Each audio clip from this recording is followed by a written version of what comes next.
'cause of you fools.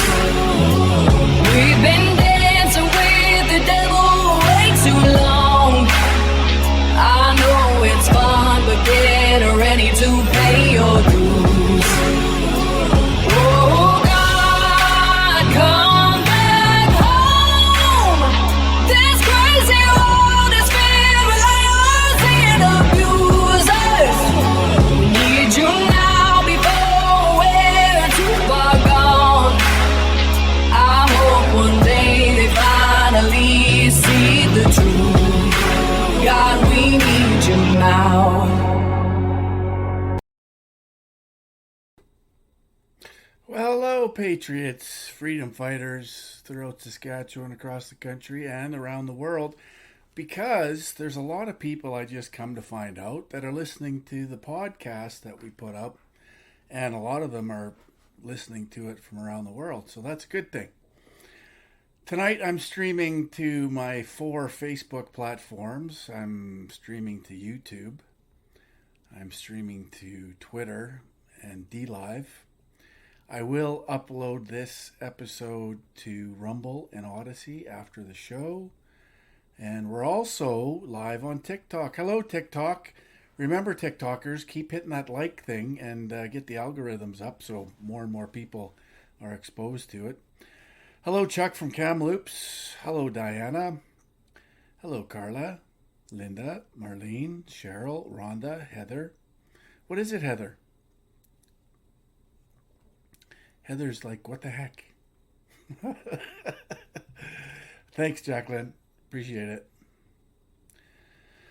Yeah, so here's the thing. I just listened to somebody read Tamara Lich's statement today in regards to some disunity that's happening within the movement.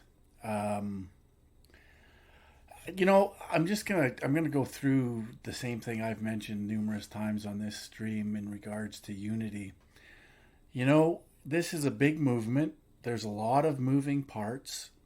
We are made up of a bunch of people that are fighting for freedoms, individual freedoms, and freedom of speech. And so in that, we're not collectivists. We don't move as one. We're not group thinkers. We're all individual thinkers. We're all individuals. And so because of that, there will always be what appears to be some division. I think we just have to learn to accept that. I think we just have to learn to deal with that. Everybody has different ideas. Everybody has different solutions. And that's okay. It has to be okay because that's who we are. And so, within that, there's going to be some divisions. And that's okay. As I've said before, a lot of us are on different paths, but we're all moving in the same direction. And like on the anniversary of the most beautiful protest I've ever seen in this country, and we celebrate its anniversary, that's a perfect example of exactly what we saw. We saw all of these different groups, all of these people from one end of the country to the other, they came together for one cause, and that was to support the truckers in the convoy going to Ottawa. And that's what we did. Now, of course, all of the love and peace and whatever, all of that good feeling that was on the ground in Ottawa, it's waned, and there's a little bit of drama. It is what it is. So I can't tell you how excited I am to have our next guest to sort of help celebrate the anniversary of Canada's most impressive protest ever in the history of our country. And one of the guys that was leading that convoy is with us tonight, Chris Barber, otherwise known as Big Red. How are you, my friend? I'm really good, Mark. How are you tonight? Good to see you. Good to see you too, man. Good to see you too. So, we're both in Saskatchewan. We would be failing our fellow Saskatchewanites if we didn't talk about the weather a little bit. How's the weather down there? Well, it's actually just turned a little cold. It's snowing out a little bit. Yesterday it was +2 and melting. Yeah. Yeah, if you don't like the weather in Saskatchewan, wait 15 minutes Wait a couple usually. of minutes. Yeah, exactly. Same here. Yesterday I was literally shoveling water on the sidewalk, and today I'm blowing snow because it's frozen. So yeah, it is what it is in Saskatchewan, isn't it? Do you guys got lots of It snow down is. there? We had Tell me you do. we do. We have a fair amount. Yeah, we're Good. okay here for moisture. Can always use that rain in the spring. I hope that's going to help out a lot more, but yeah. Good. How about you? Yes, Saskatoon's done really well. I think you got another few inches just the other day, didn't you? Yeah, yesterday overnight we got, I don't know, maybe another inch or so or whatever it was, but we've gotten quite a Mm. bit, probably more than we've had in the last number of years for sure. So Yes, the well farmers deserved. around We here need are it. happy. Yeah, Good. absolutely. Yeah. So what's going So, on, big fella? well, we're just busy. Trucking's been just one load after the next, just trying to keep up with the demands of the customers right now. So that's always been a bonus. It keeps your mind off things. Yep, Yeah, definitely. 100%. I really want to go out to the shop and hit the key on red and take her for a rip up and down number 1 highway with a couple flags flying, but Yes, I yes, still you have it do. tore apart. She's not even ready to work right now. So Yeah. Would that be something that you'd be allowed to do given your conditions?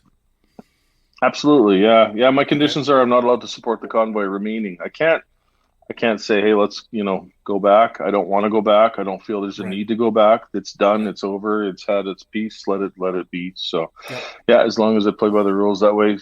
You're speaking about Tamara and the opener there. Like everybody in this movement has to realize that there's a few people out there that's rights have been trampled on. Tamara's one of them. She's living like, no social media, no contact. Some of her conditions have actually been some of the worst for the charges that she's facing. So everybody needs to kind of remember that as they're, being boisterous on social media. There's certain people out here that can't be. Right.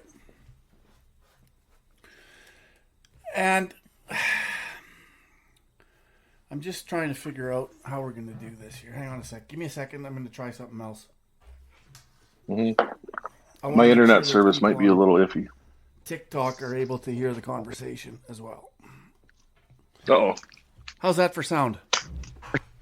Can you I hear can me hear okay? you. All right. Is Perfect. there any Yep. echo? I'm just going to ask the people in the chat if there's an echo. Because I've sort of moved to my headphones, but if TikTok wants to hear, then we have to be able to do it this way. Okay. All right. So it looks like it's okay. So yeah, uh, it's unfortunate that Tamara's had to go through what she's gone through, and she is one of the hardest hit, of course, in all of this.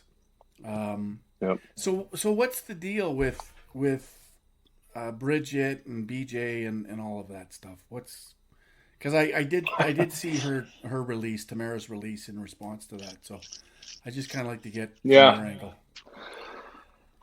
I mean, you've got a couple people that have been silent, not looking for the notoriety.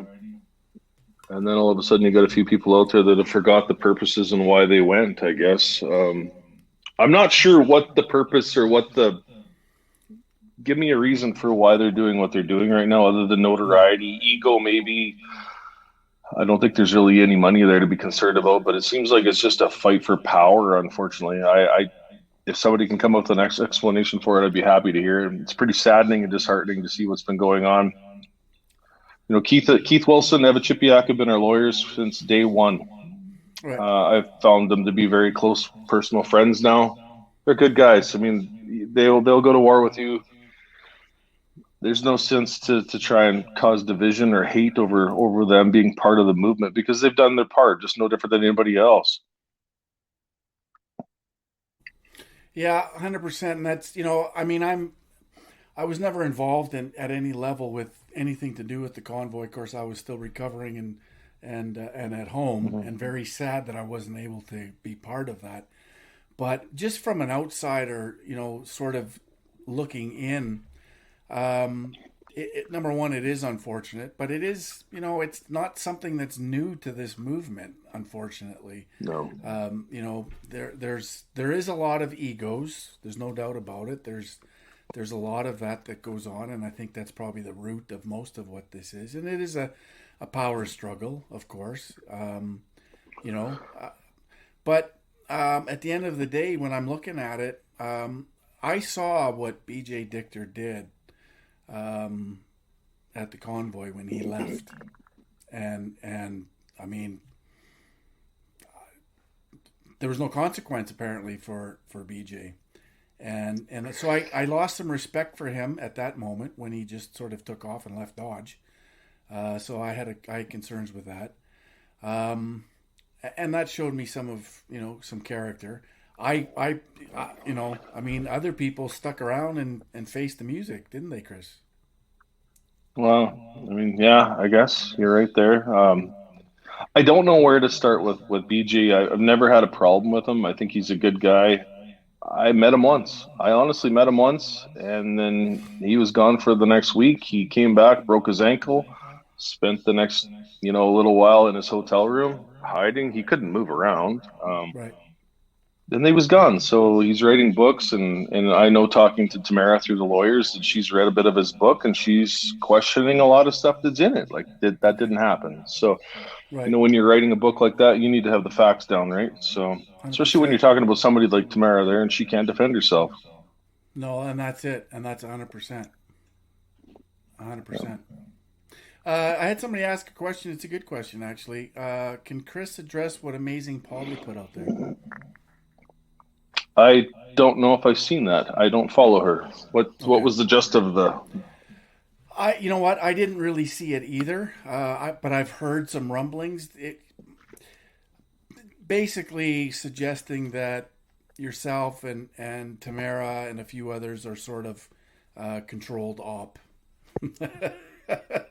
And of course, I know I know that not to be true. Was my arrest fake? Is that going down that narrative where my arrest was fake? Yeah. I can honestly tell you, I've never been a political activist. I've never been any part of a protest. I've never had time for it. I've always been out there working. But when the federal government came knocking on my industry and affected me, that pissed me off to the point where I stood up. So, if we are a controlled opposition, how come I still have charges? How come I'm still facing $400 million in lawsuits from, Paul Champ's lawsuit, and $4 million under the Ontario's Attorney General's office? Like, and so, if I'm controlled opposition, how is that on you? How are you responsible for this? How are you wrapped up in those lawsuits? I don't know. If you have to say I can't talk about it, by all means, tell me. But wow.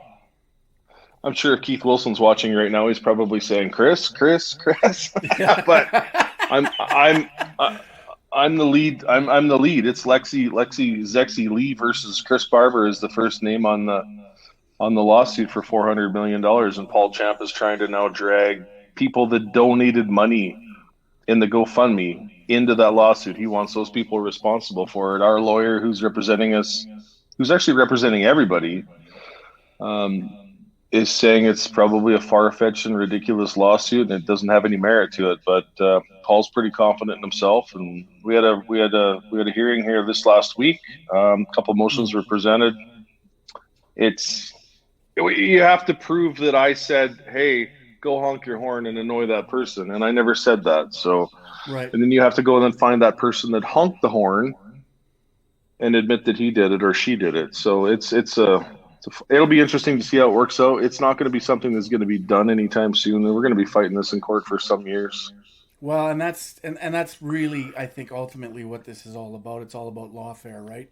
It's all about sucking as much resources out of people like you and Tamara and others. COVID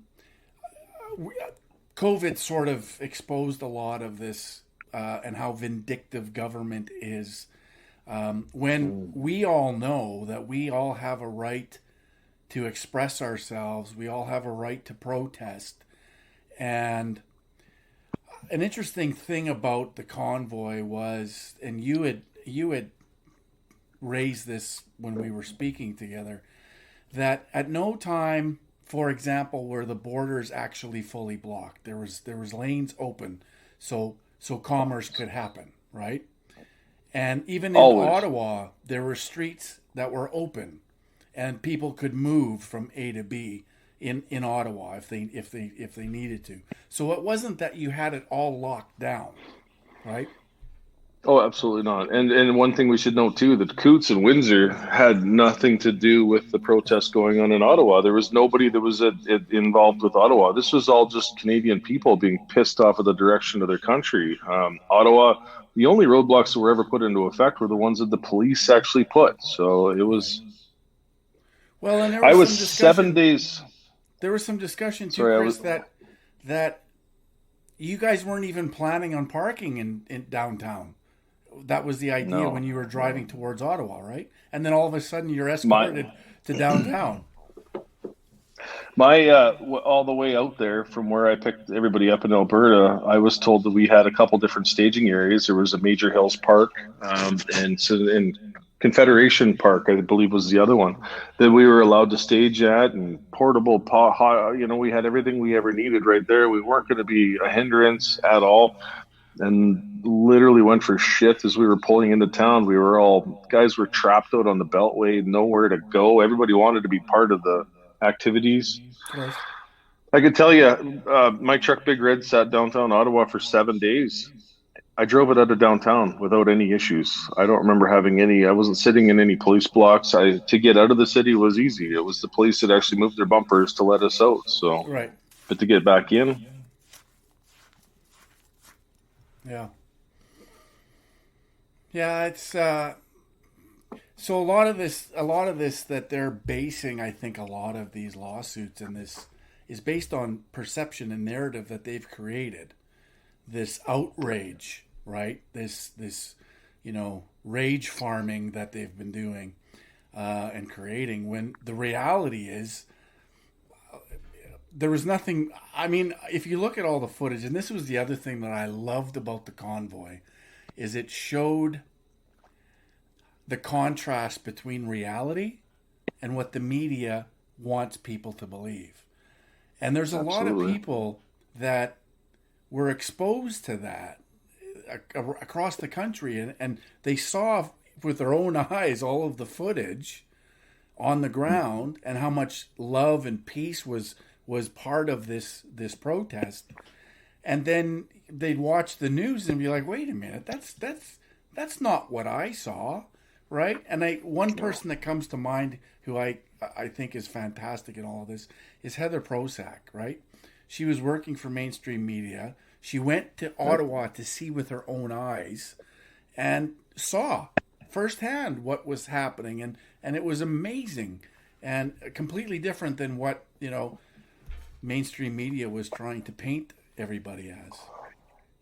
100%. I spoke with Heather actually a couple times today. I was doing a live with Joseph Burgo for Canadians for Truth and the upcoming event we have in Lloydminster.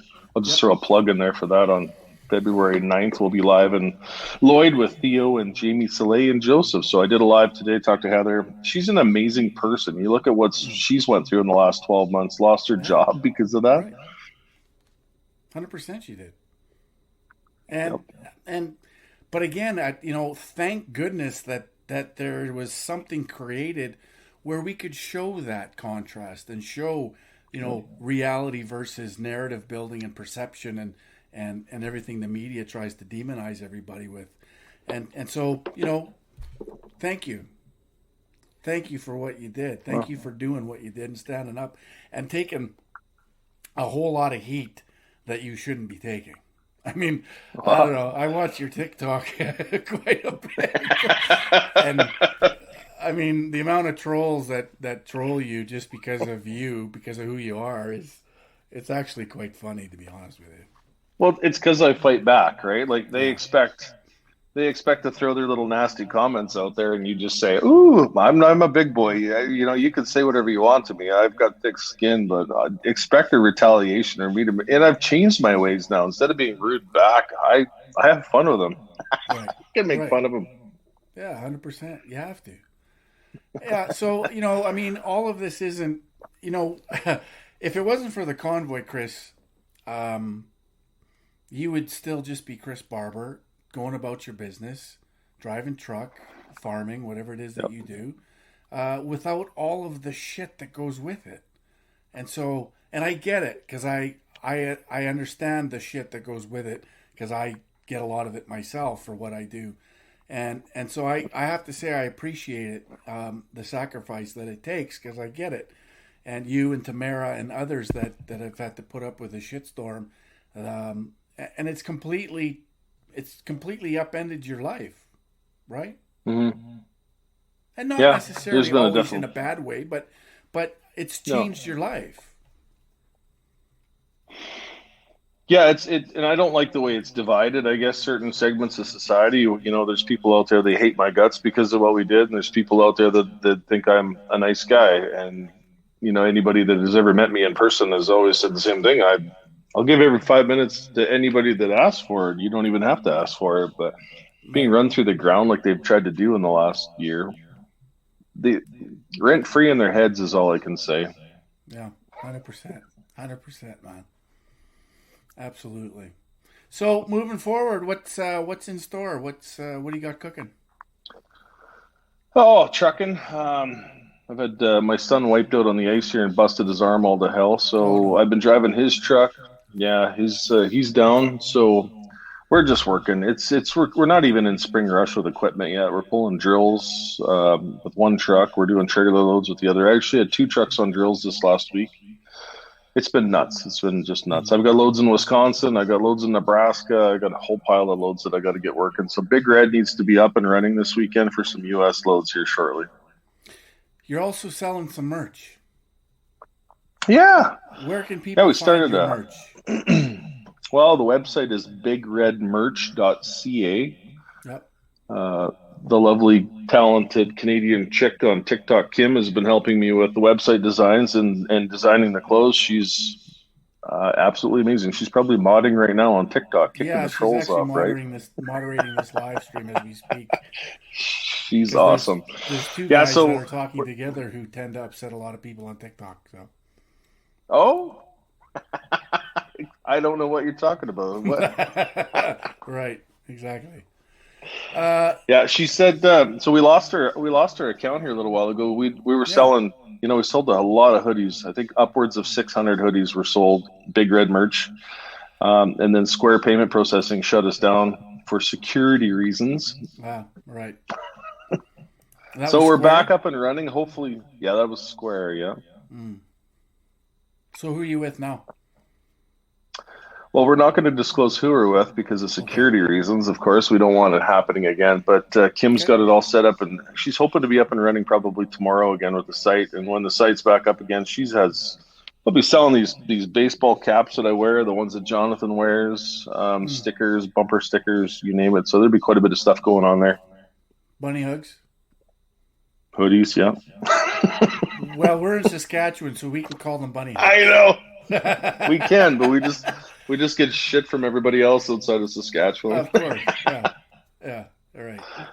No, so good, for whoever's watching, head on over there and get yourself a bunny hug or a hoodie, whatever you want to call it. A bunny hoodie. And so you're heading to Calgary for Christine Anderson, are you? Yeah. What date is that? The 23rd of February. We're supposed to have a. Is it the 18th? Okay, I'm getting my dates mixed up. I know February is going to be kind of a mess for being busy. The 9th is the Lloydminster Canadians for Truth show. I have a charter challenge coming against my cell phone evidence that was released to the courts and to the media back, when they broke into my cell phone. That's going to take place on February 16th, 17th. We'll see how that goes going forward. There's going to be definitely it's going to be a busy month. What about Winnipeg? Is that on your horizon? No, I can't take part in that. Yeah. So I'm going to attempt to. I have to be in Calgary with Christine Anderson on the 18th. Then I'm expected to be in Winnipeg on the 19th in the afternoon speaking. So I guess I got to just drive all night from Calgary to get to Winnipeg to do that, and then come home, I guess. Yeah, So that'll be a long drive for you. Yeah, but I'll definitely see you in Calgary. Mm-hmm. And that's in Lloyd, you said, with Canadians for Truth? March 9th? Yeah, that'll be on February Or 9th in February 9th? Lloydminster. The Okay. tickets are, I can't remember what the website is, but CanadiansForTruth.ca is the website to go look at it. And then Canadians for Truth on Facebook, you can get tickets on there. I'd like to see a bunch of people. It's an awesome atmosphere with Mm, Canadians for Truth. it There's is. Theo, Jamie, and the guests. You're out in the foyer visiting with every single person out there you can before the show. And Mm, the audience is interactive with the stage as the show is going on. And then after the show, you're back out in the foyer again visiting with everybody. It's an amazing time. I really enjoy that. I've been to just right. about all of them now. So do you know where it is in Lloyd? Where it's being held there? If I click off my phone, I wish I knew. It's at a Okay. theater, apparently. Okay, so it's probably the same theater they did it the last time I Possibly. went there and attended. Lakeland College Theater, I think. Is that what it is? Does Okay. that sound It's familiar? on Canadians for Truth website. Okay. Yeah.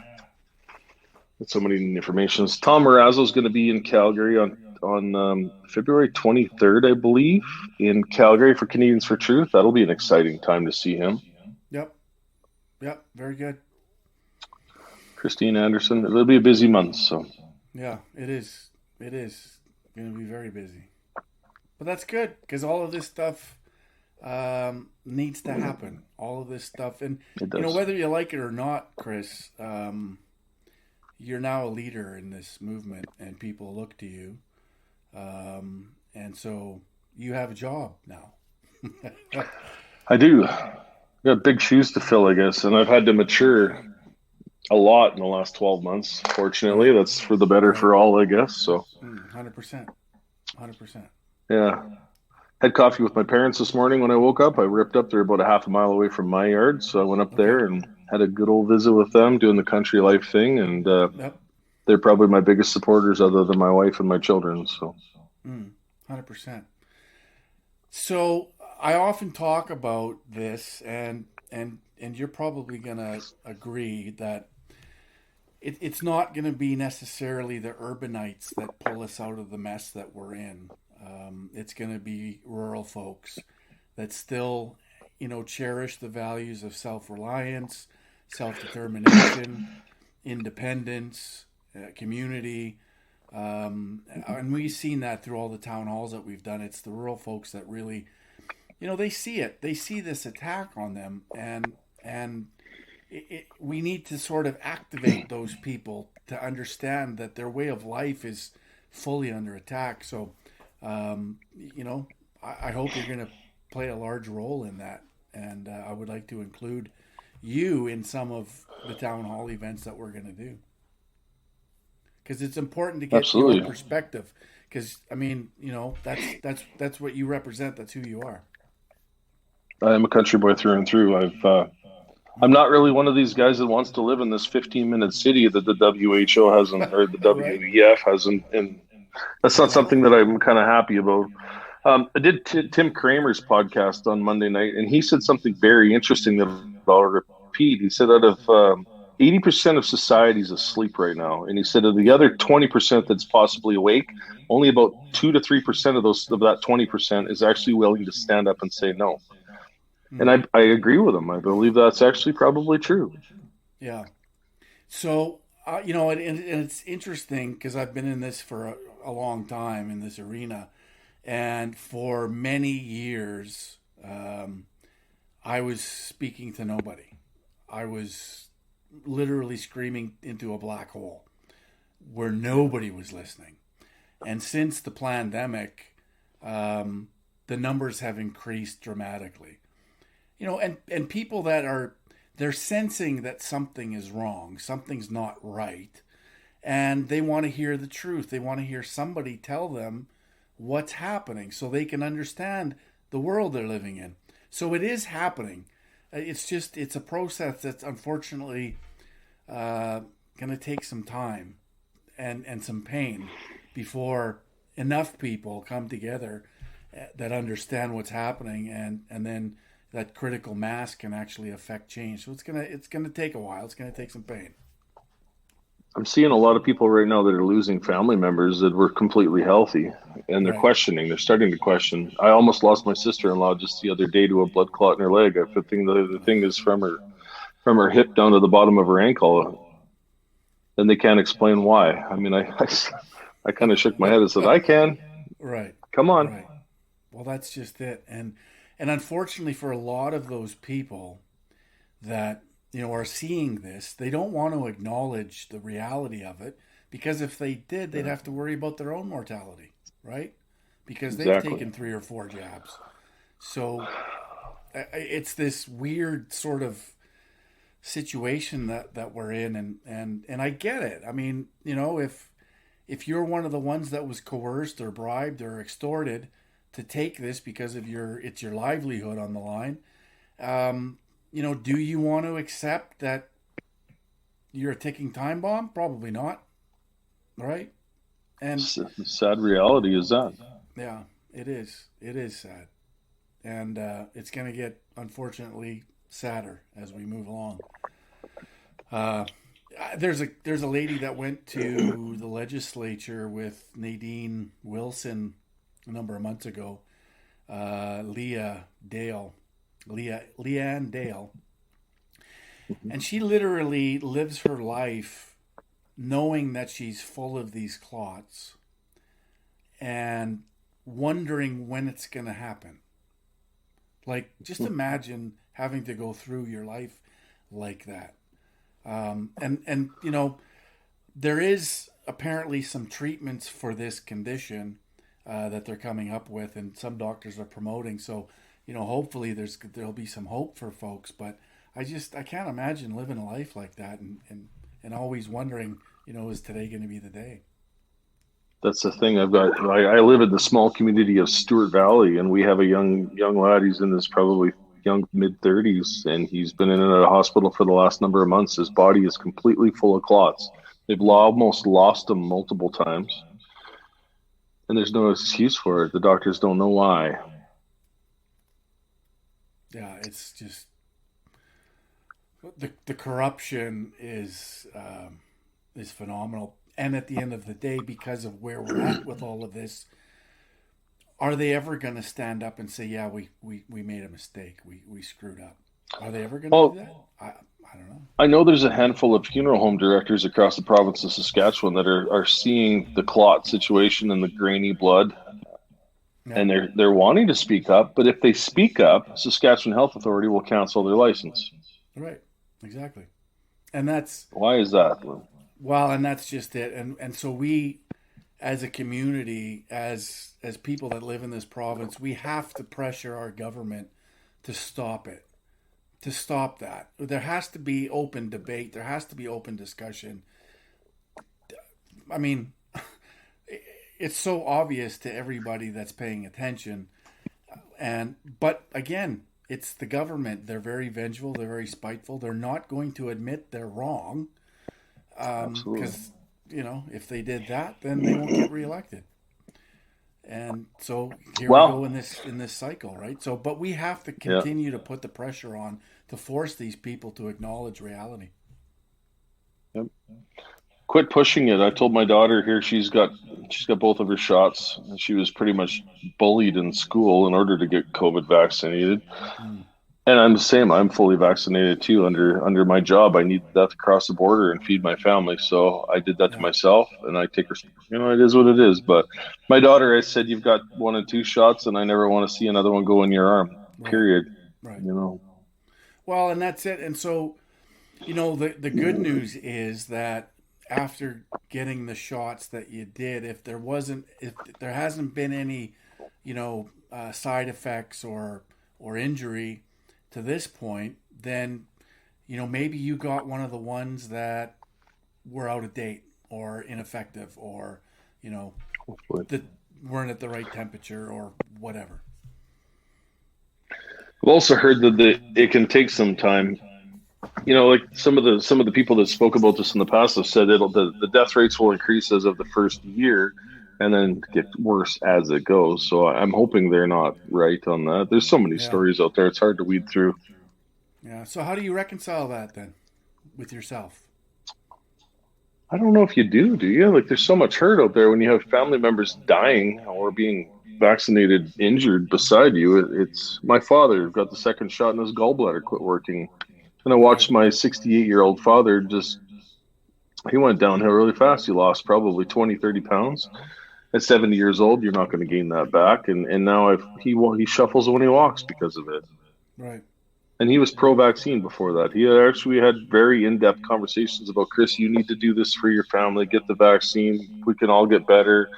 Hmm. He thinks a little different about it now. Yeah, of course he does. Sure. Yeah.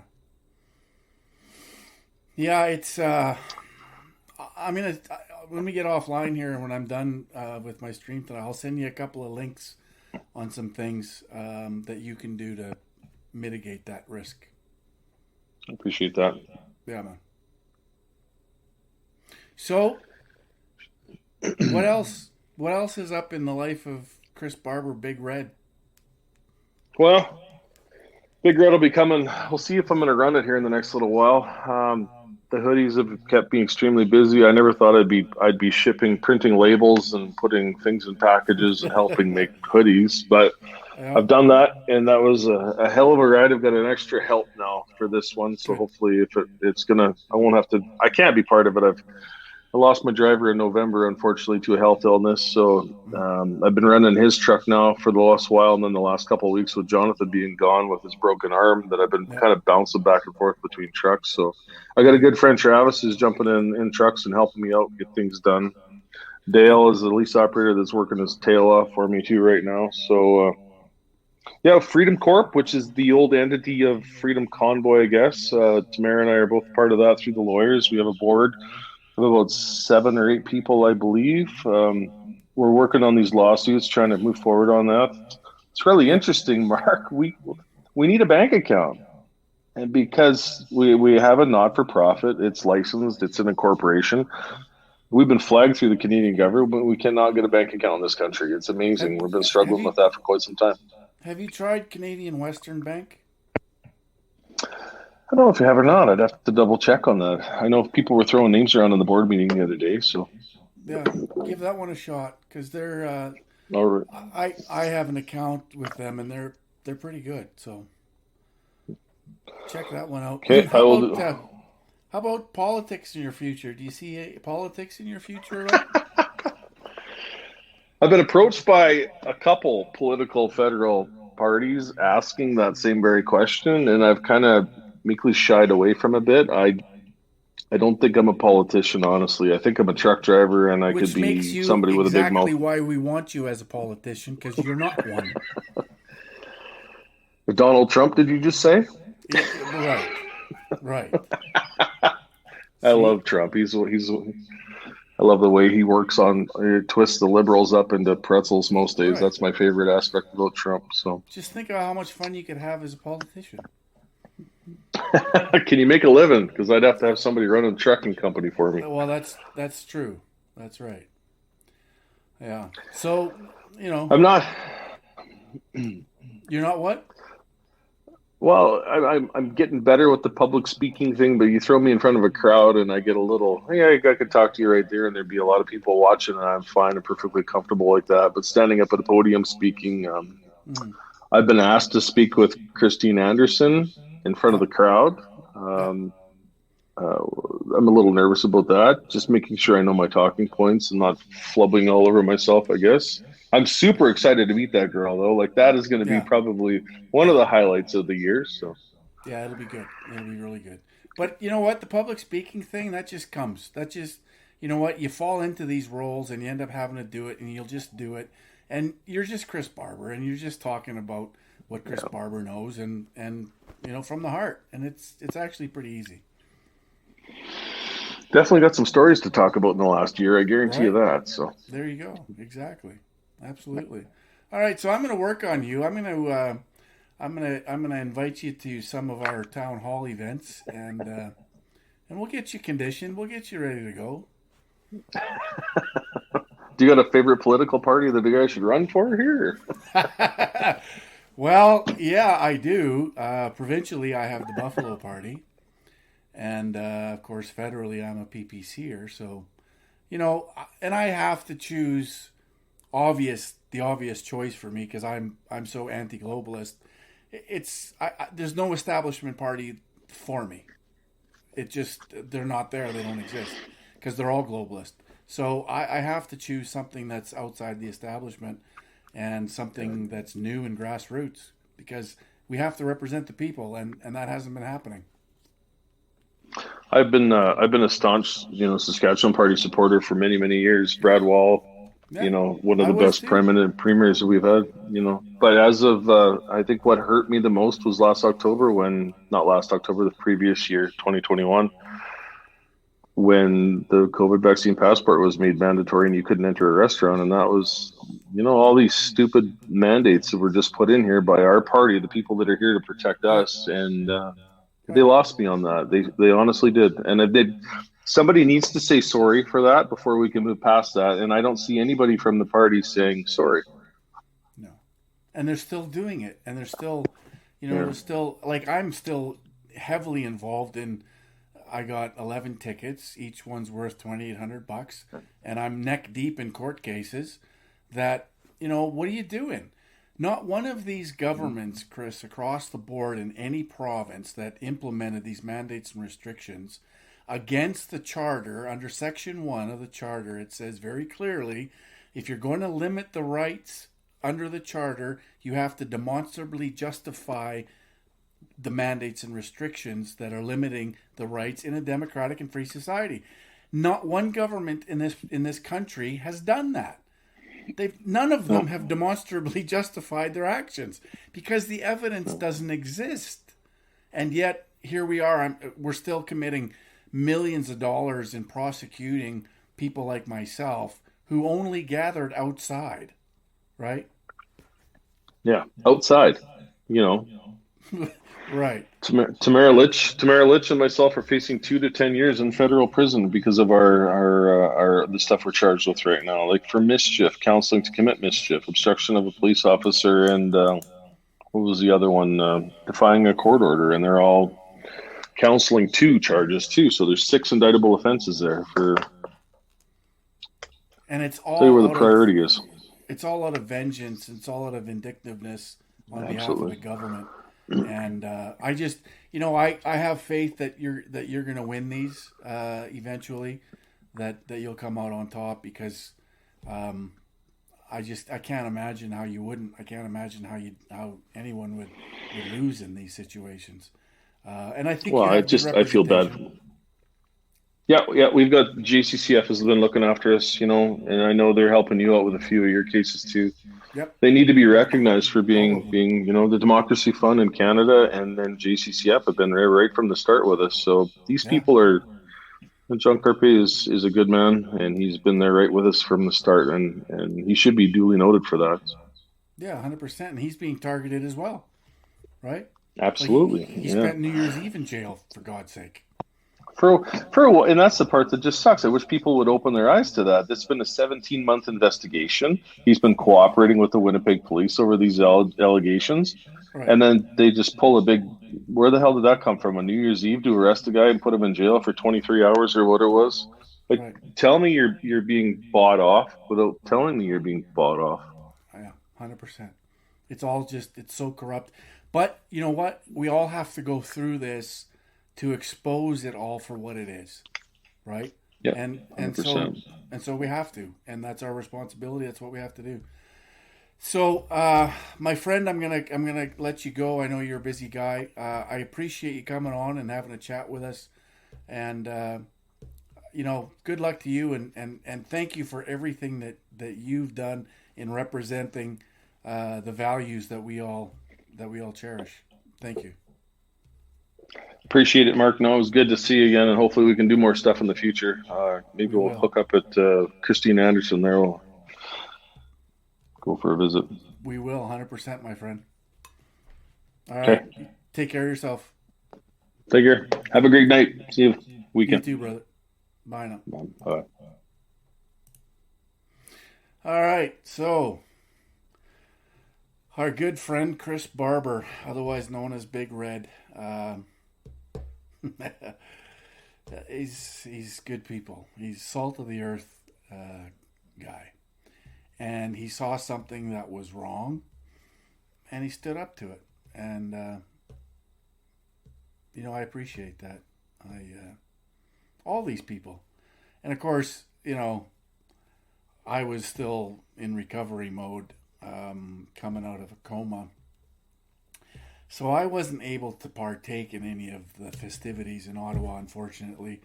And it's probably a good thing that I didn't go, because I'm sure I would have ended up in jail as well. And I was in no condition to be sitting in a jail cell, that's for sure. So it was probably a good decision that I didn't go, but there's a lot of what ifs in my head that I sure wish I would have been there and been part of it. But there'll be more. This fight is far from over. Yes, Chris has paid a price, 100%. They all have. Tamara, everybody. So I'm not done for tonight. Just so you know, I got Salim Mansour joining us here in about 15 minutes. So a couple of things I have to deal with before Salim gets here. The protest for tomorrow, for whoever's in Saskatoon and area coming in, we've changed the location. Instead of protesting outside the Shaw Centre, and for any of you that don't know what I'm talking about, let me just help you understand what we're talking about. So I had this sent to me yesterday. Somebody wanted me to discuss it and blow it up, so I said, yeah, let's do that. Let's blow it up.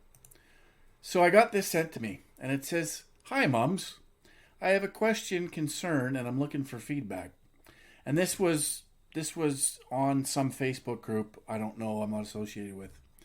Early this morning at the Shaw Centre swimming pool, a male that identifies as a female was in the female change room and walking around completely naked. No towel, no underwear.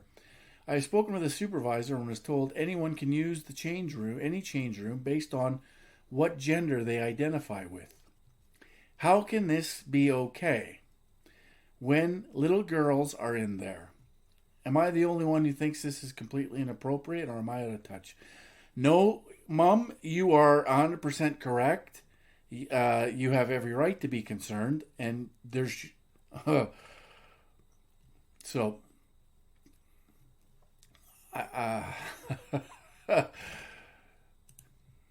So then I created this, and originally we were going to protest outside the Shaw Centre, but really, ultimately, this is city officials who create policy that are putting our young children in jeopardy, and this needs to stop. And so we need to pressure City Hall. So the protest tomorrow isn't at the Shaw Centre; it's going to be at City Hall. And so I want everybody to know that we've changed the location to City Hall. Now, this protest isn't a protest against people who are trans. That's your own business. If you want to dress like a woman and pretend to be a woman in a man's body, that's your business.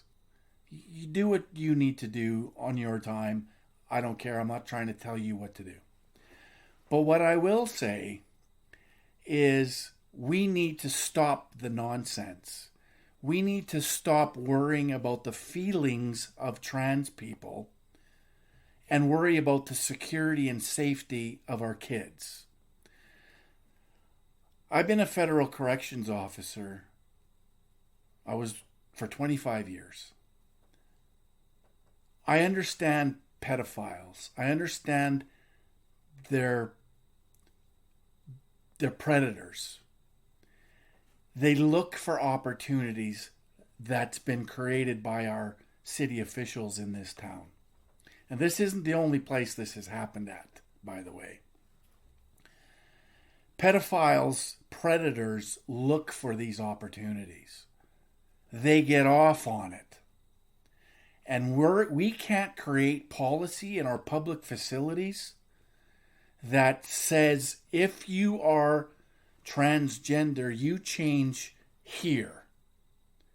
If you are a male and you think you're a woman, you're not going into the female change rooms. Vice versa, if you're a woman and you think you're a man, you're not going into the male change rooms. We're going to have a separate area. You can go into the stalls in the family area and you can change there. That should be a hard and fast policy, regardless of how many feelings it hurts. So, again, this protest isn't about being anti-trans.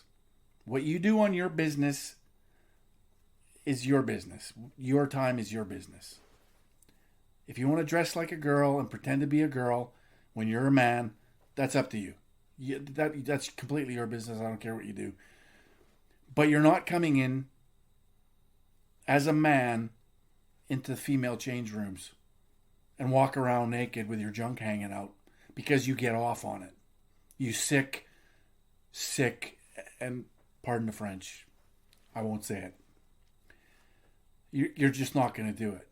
We can't have that. So we have to stand up to this. Like, if we don't stand up, obviously our city government, our city mayor and his council don't care about our kids, obviously. So we have to. We have to answer the call. We have to ensure that our kids are protected and that predators, pedophiles aren't going after our kids and aren't given the opportunity to harm our children. And my kids are growing up. Where are the parents? Where are the dads in all of this? Where's the people standing up and screaming from the rooftops, "You're not doing this to my kids"? I mean, even the lady that wrote this thing, questioning whether she's out of touch. No, ma'am, you're not out of touch. It's insanity that we're allowing these creeps, these predators, these pedos, access to our children in a change room. And he's walking around with his junk hanging out in front of our little girls? Come on. Can we not do better? Can we not force our city hall to change policy? This is insane. It's 100% insane. It's the same as our government, our provincial government, sponsoring drag queens reading to our kids. What are we doing? This is when it becomes our responsibility. We have to do this. I swear to God, if tomorrow I'm there at 2 o'clock at City Hall and I'm there with 10 other people, I'm going to lose it. We have to take responsibility. We have to address this. And Saskatoon's not the only place. It's happening everywhere. We have to force our government officials, municipal, provincial, whatever, to act in what's our best interest instead of falling for this woke crap. Instead of being politically correct, do the right thing. Protect our kids from these predators. And again, I'm not saying it's all trans. I'm saying the pedos will take advantage of the opportunity that you've created for them. And that's exactly what we saw in this example.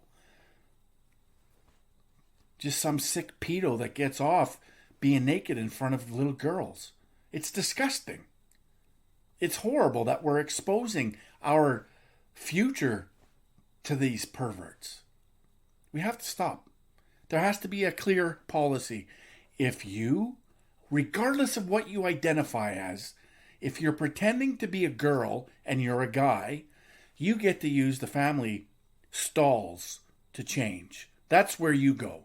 You don't go if you're a man into the female dressing room. You don't go if you're a woman into the male dressing room. That's just the way it is. You don't do it. Science dictates. Biology dictates. Because if we allow this, that anybody can go anywhere, the pedos, the predators are going to take advantage. And we have to have the foresight to stop this insanity from happening. Don't we? The fact that this is even happening, it blows my mind. The fact that it's even happening. And we're letting it happen. And parents are letting it happen. It's happening right in front of their eyes. And I can tell you, 20 years ago, 30 years ago, if that guy walked into that change room, he wouldn't come out alive. Are you kidding? Because we used to protect our kids from the predators. We used to stand up for them. We used to respect our children and wouldn't allow that to happen. The fact that it's happening is mind-boggling to me. And we just accept it. And parents just accept it because, we gotta feel for everybody. No, we don't. No, your job is to take care of your kids. Your job is to protect them from predators and not allow this to happen. So I hope to hell there's 1,000 people tomorrow in front of City Hall at 2:00. Please, I'm begging you. Stand up for our children. Stand up for our kids. This has to be something that they're going to pay attention to. Our kids deserve it. Our kids deserve to be protected and secure when they go to a public facility. That they're not going to be taken advantage of by some creepy predator, pedo. We have to do this. And it has to be a massive response by the people to say, no more. Change the policy. Protect the kids. Don't we? Don't we have to do this? I think it should be done across Canada. I think every city there should be this. This should be happening.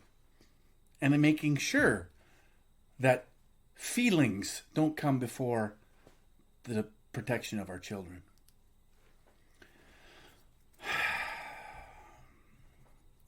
So tomorrow at 2:00 at City Hall, not at the Shaw Centre. There's no point in showing up at the Shaw Centre. They're just doing what they're told by our city council, who's created these insane policies. The responsibility lies right at the foot of Charlie Clark, the commie, and his commie councils. So we need to speak up. We need to defend this. So please, I'm begging you, show up tomorrow at 2:00 en masse with your signs, and don't make it about anti-trans. Make it about anti-pedo, anti-predator, and get them and force these people to change the policy. It's imperative. Anyways, I got to send a link to Salim. I forgot that happens. Okay, let's just do this here. Hang on. Okay.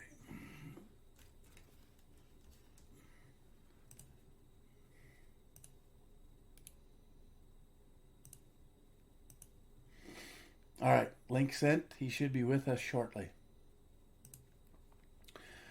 Yeah. So,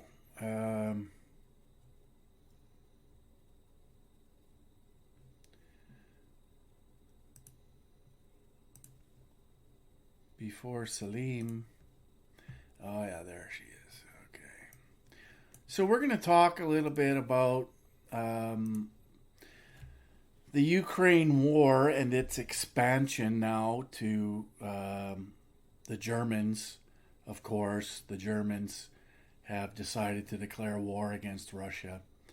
So Salim's going to come in. We're going to talk a little bit about that.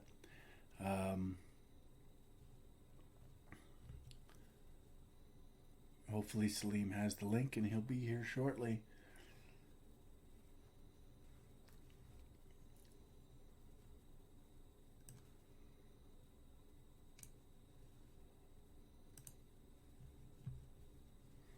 And I got a video that I wanted to open our discussion with Salim with, and this is the German Chancellor, and our friend Salim is with us.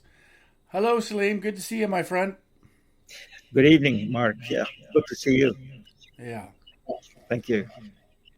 All right. Just give me a second, Salim. There's a couple of things I just got to work out here. TikTok, I'm going to shut you off because I'm going to switch over to my headphones. You guys will be able to watch this discussion on my Rumble or Odyssey or YouTube or Facebook or whatever after.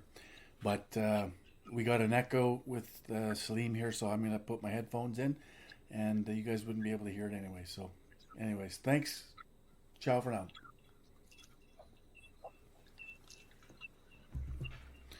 All right, Salim, I'm just going to put my headphones in so we can get rid of that echo. Very good.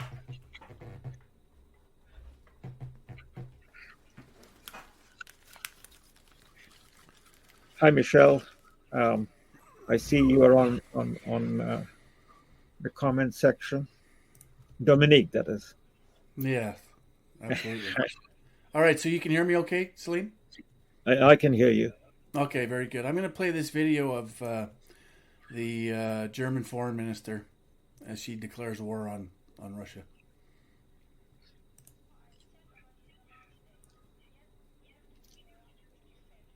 There's no sound, Mark.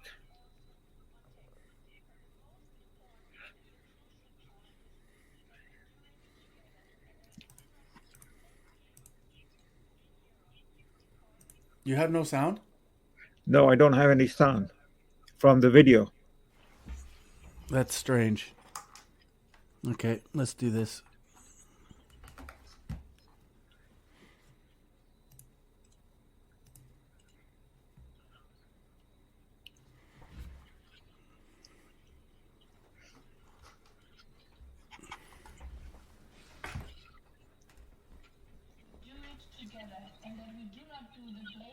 Yeah, that's.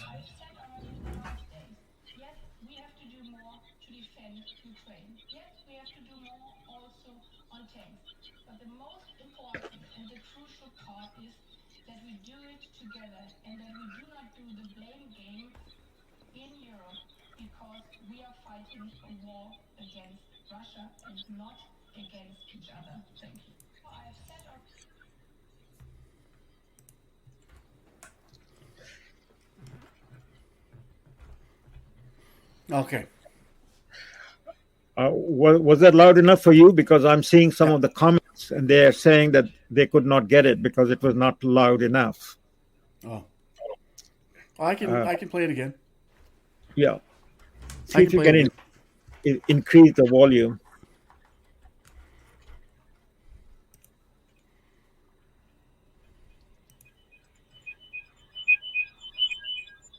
Already in the last days. Yes, we have to do more to defend Ukraine. Yes, we have to do more also on tanks. But the most important and the crucial part is that we do it together and that we do not do the blame game in Europe because we are fighting a war against Russia and not against each other. Thank you.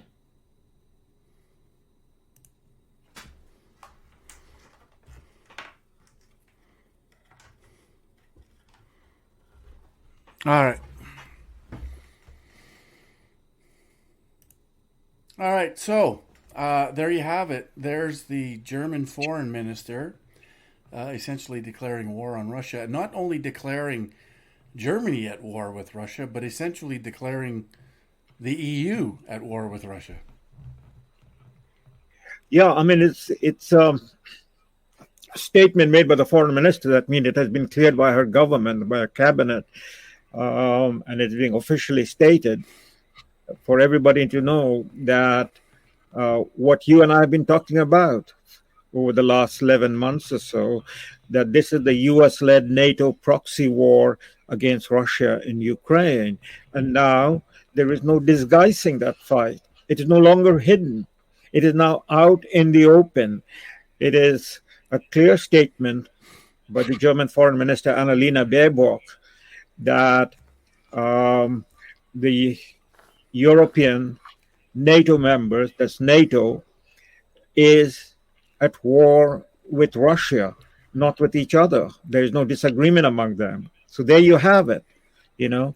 And so, in a sense, Canada is involved. Canada is a co-belligerent. We have made Russia our enemy. And I don't know whether you or I or anyone else voted for this situation in which we find ourselves as a co-belligerent in a war against Russia, which is, was creeping up all the time. And here we are. And whether people are waking up to this fact and thinking about what this mean going forward. Yeah. I'm not entirely sure, and I'd like to get your opinion, Salim. Is with the expansion of this now, what's the end game? Like, what do they want from this? I mean, if they continue to push, they're going to get nuclear. Well, I mean, it all began by the statement way back now, going all the way to February of last year when the special military operation started on February 24th, that the United States and other NATO members are going to support Ukraine in defending its borders and maintaining its sovereignty and independence. That was the excuse provided. But of course, that excuse was provided in the context of the special military operation that Putin launched on February 24th. There was no discussion. In fact, it was all erased and censored. Right. What is the backstory that led to Putin's special military operation? It did not happen out of the blue. It did not happen without, reasons that were clearly set forth and laid out by Putin in Moscow for the world to know. So there was no mention of any of that. It was as if all of the Ukraine story begins on February 24th with the special military operation. So we have seen an incremental increase on that support that came from the European members of NATO, led by the United States over the last 11 months. When there was an opening in March, April of 2022, when we all came to know, that those of us who were following these events, that Ukrainian delegates, diplomats, and Russian delegates and diplomats were meeting in Turkey, in Istanbul, under the aegis of President Erdogan of Turkey. And Turkey is a NATO member state, that they were meeting there to discuss a way to end this special military operation.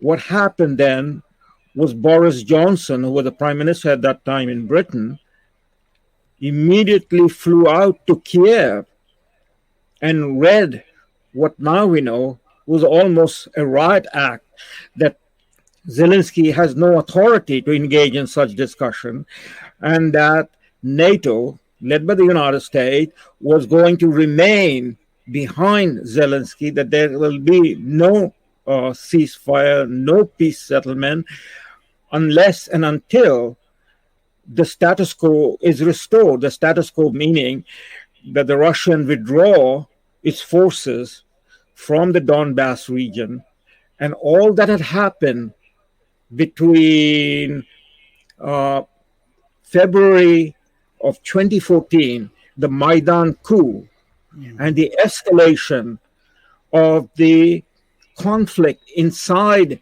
Ukraine, in which the Kiev administration of Zelensky, and before that of Petro Poroshenko, who was brought into office after the overthrow of the elected president, Viktor Yanukovych, all of that is sort of no longer of any meaning to the powers in the West, that is to Washington and then to Brussels and the NATO headquarters and the NATO members. That is, that period, almost 8 years that preceded the special military operation, in which there were agreements that had been made after the coup in February of 2014, the Maidan coup that overthrew Viktor Yanukovych's government, and Viktor Yanukovych had to flee.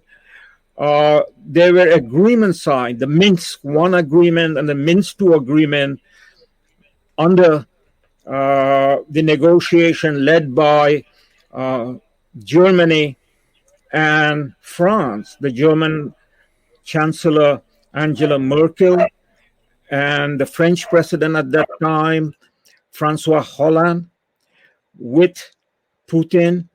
The Minsk agreement being that Kiev regime would stop engaging and bombarding the Donbass region with its majority Russian-speaking Ukrainians, that they would honor the agreement in which Kiev would stop, taking away the rights of the Russian-speaking Ukrainians from their use of their language, their culture, their position within the Ukrainian constitutional arrangement. That agreement, Minsk I and II, we now know by the admission of Angela Merkel that that agreement that Kiev signed was to buy time for the Ukrainian regime in Kiev, that everyone in NATO understood that that agreement was not going to be enforced by the signatories who had guaranteed the agreement, and that Moscow and Putin had been played. They had been deceived. This was the buying of time, and that buying of time was to build up a whole Ukrainian armed force with, of course, the Ukraine Nazi regiments, the Right Sector and the Azov Battalion and the brigades integrated into the Ukrainian armed forces, armed and trained by the United States and other NATO partners, and equipped to carry on their agenda of ethnic cleansing in the Donbass region and crush the provincial government of the of Donetsk and Luhansk Oblast. So, as that activity incrementally during this 8-year period started to grow and death and destruction started to mount, Putin gave warnings. Those warnings were ignored. And then Luhansk and Donetsk, as the two autonomous provinces in Ukraine, they voted in their own legislatures to declare their sovereignty. And then they voted, that would come later, but they voted to ask as sovereign entities for defense, for support from Moscow. That was then the basis of Moscow launching a special military operation, which is the Russian term used for what has been now understood clearly over the past 20, 25 years, that the United Nations or its member state have responsibility to protect people or regions that are facing genocide or ethnic cleansing. And that is what was happening in the Donbass region. So Putin responded to that request. It is not simply Putin responded, it is the Russian Federation Parliament, the Duma, responded, authorizing Putin as the president and the head of the military, the commander in chief of the Russian armed forces, to provide assistance and support in defense of Donetsk and Luhansk.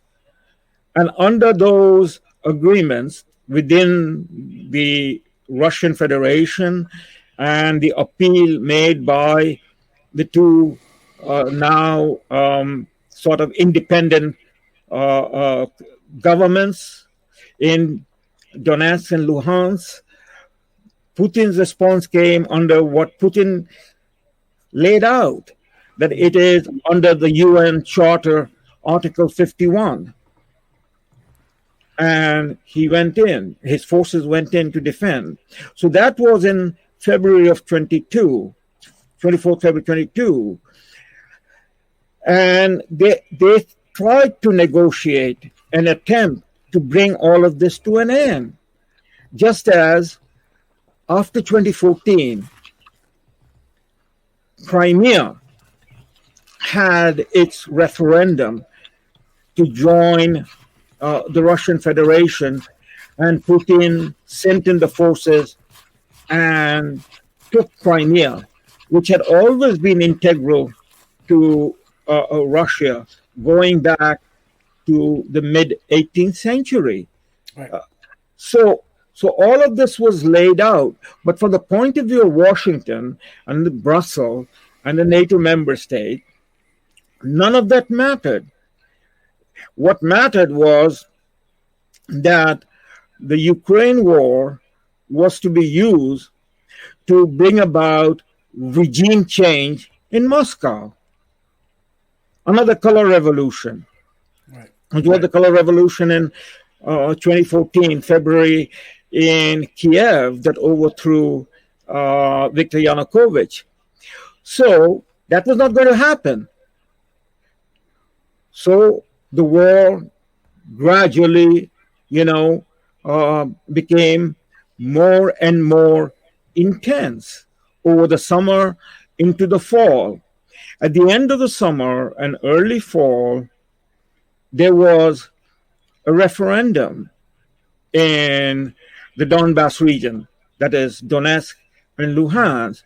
And in that reference, the overwhelming vote by the people of Donetsk and Luhansk was to join, that is to accede to Russia, to become part of the Russian Federation.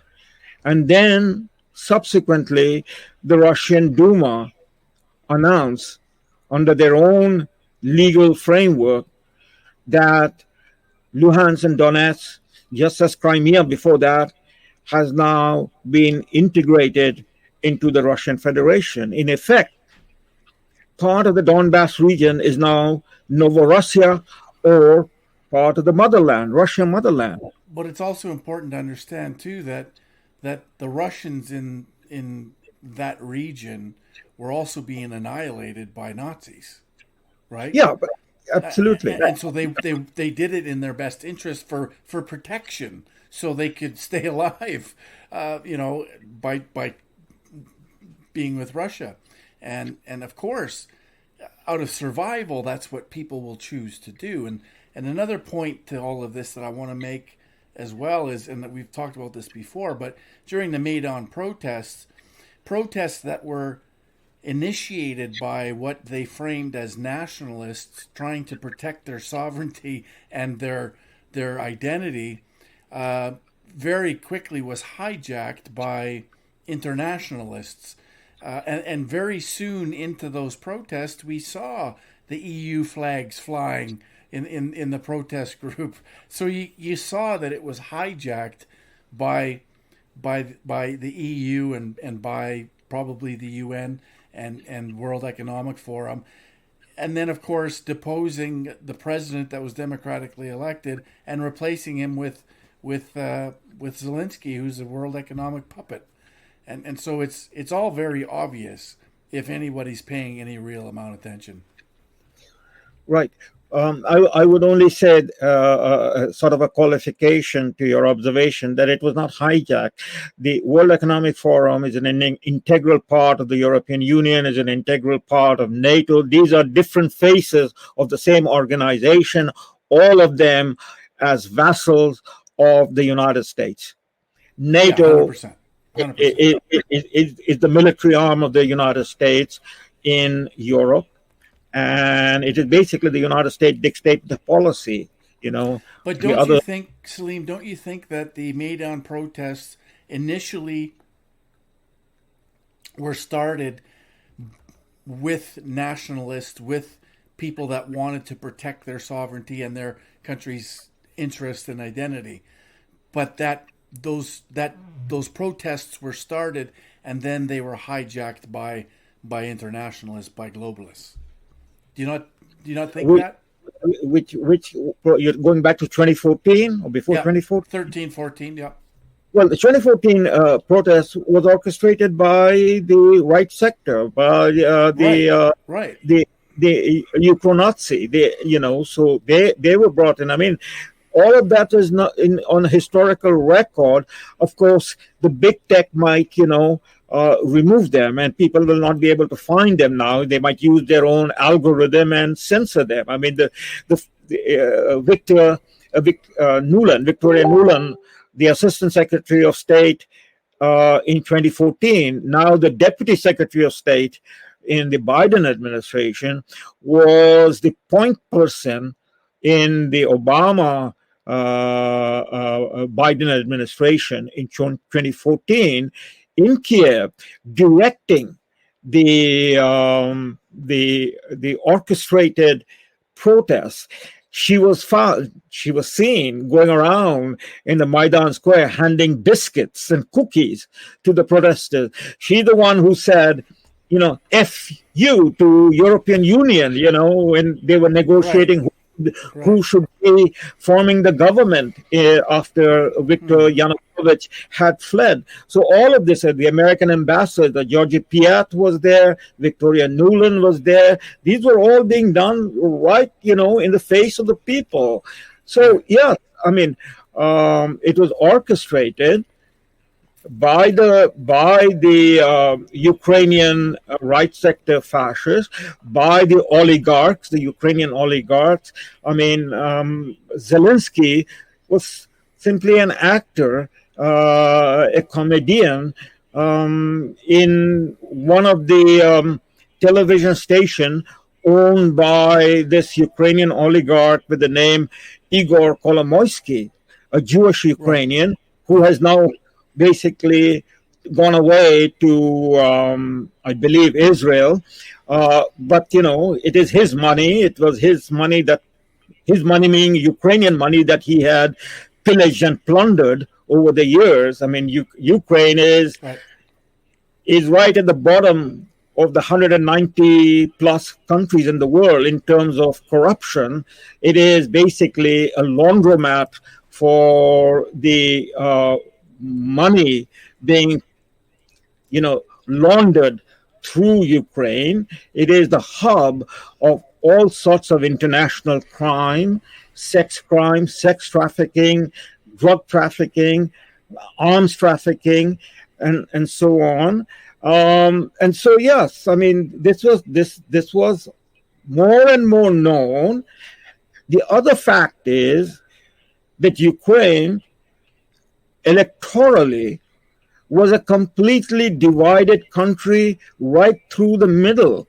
On the one side are the non-Russian speaking Ukrainians, that is on the western side, that is west of the river Dnieper. And then on the eastern side of the river Dnieper, that is the Donbass region, is predominantly Russian speaking Ukrainian, with a connection to Russia. So the elections that have taken place in Ukraine, the 2014 election, 2010 election, which Viktor Yanukovych won, was an election that was, he got his majority vote, 50 plus 1 vote from the Russian-speaking Ukrainians. The president before him got the votes from the non-Russian-speaking Ukrainians, the people in the Galicia region and so on, west of the river Dnieper. So Ukraine continues to be a ethnically divided country for the longest while.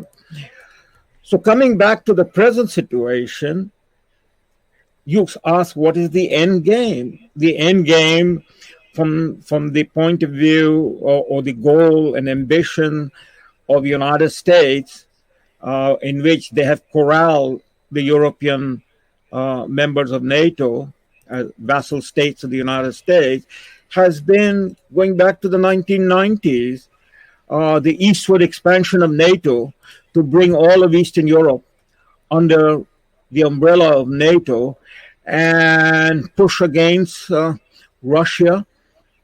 Eventually, if they cannot bring about a regime change in Moscow, to take on Russia, defeat Russia, and dismantle Russia. That's the end game. But this is an escalation. What the video that you showed, that was only about 2 days ago, the announcement that came through with the German government finally under pressure from the Americans and the Poles and some of the other European member states, that is NATO member states from Europe, Latvia, Lithuania, Estonia, etc., on the Baltic, and Sweden and Finland waiting to join NATO, the pressure to get the Germans to agree to send the German tanks, which is, I believe, the latest tank that has been put together within the NATO in Europe, and it is a German manufacturing, to get the German tanks in the hands of the Ukrainians. Germans have been very reluctant, and we can go through that history, why they have been elected. I mean, here we are speaking now 83 years later as we speak. In 1941, it was German who invaded Operation Barbarossa that was launched in June 1941 against Russia. And it was German tanks with the Iron Cross markings that crossed Poland and entered the frontiers of the Soviet Union, going all the way in towards Moscow and towards the Caucasus, to Leningrad, etc. The massive war that was fought, as we are speaking, 80 years ago, the Battle of Stalingrad was taking place. Millions of people lost their lives at the end of the war. So once again, this was the fear of the Germans. They didn't want to get involved. That German tanks with Iron Cross marking will again be seen in Ukraine taking on the Russians, and bring or revive that memory. I mean, the Russians are not going to take it, easily or lying down. There's going to be eventually a massive counter response to this. But the Germans were reluctant. The British forced them, and ultimately the Americans forced them. When Biden announced earlier this week that he is authorizing the sending of American M1 Abrams tanks, 31 of them, to Ukraine. The British are sending the Challenger tanks, 14 of them, I believe the number has been announced. The French will be sending parts of it. Of course, Canada is not behind. Canada is sending 4. I suppose 4 will make a big difference. But the fact is Canada is there sending it. Canada has already been sending weapons and equipment and money. So finally, when the Germans agreed to do this, that's the statement that you played out is that no longer this matter is hidden and disguised. It is now an all out European war. The theater of the war is Ukraine. And we must not be confused by that. The theater is Ukraine. That is, the casus belli is Ukraine. But it happened because of the decision made in Washington. And those decisions that were made in Washington historically go back to the mid-1990s. The breaking of the promises made to Gorbachev and then Yeltsin and then Putin, and the escalation step by step incrementally to where we have now arrived. We are going up the ladder of the conventional war, the high-end conventional war that we have arrived at. And the next step is, raising it to the nuclear level, on both sides. The Russians have made it clear that their red line has been crossed, and they're not going to accept it any more because this is an existential threat to Russia, just as the Cuban Missile Crisis was an existential threat to America. But the Western powers, that is the United States, have totally. There's the Biden administration, and before the Biden administration, it was the Obama-Biden administration. Going all the way back to the Clinton administration, they have not only ignored the warnings of Russia, they have humiliated Russia. They have, raised the stakes with Russia, and now they are threatening Russia with an undeclared war. Right. So this is where we have arrived, and my concern that this is not something that no one of us can see this as a smoke and mirror operation. This is we are at the brink of a possible nuclear war. I just want to play a clip from a video I watched here, Salim, in regards to this. Give it 1 second here.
Sorry, guys.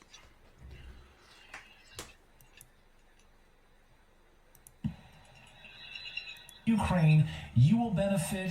Weapons, contractors, everything. Ukraine will be your breadbasket. Watch.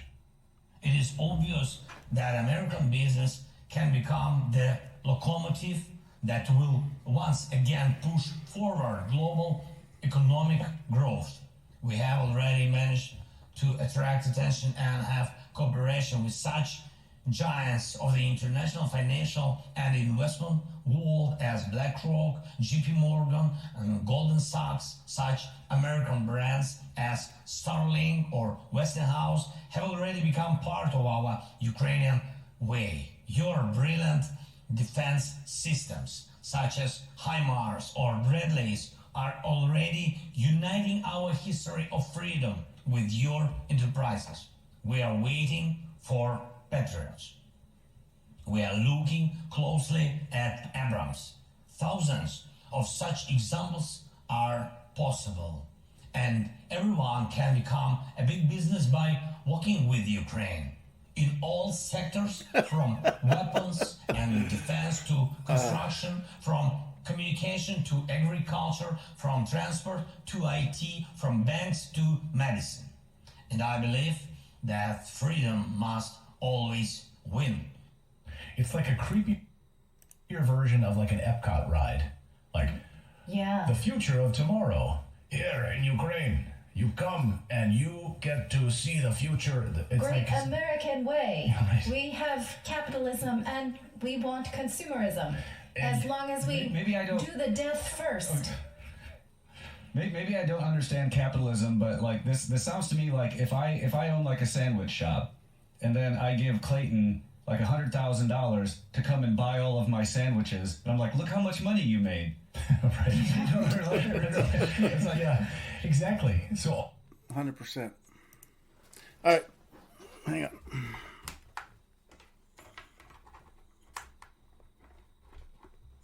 Okay.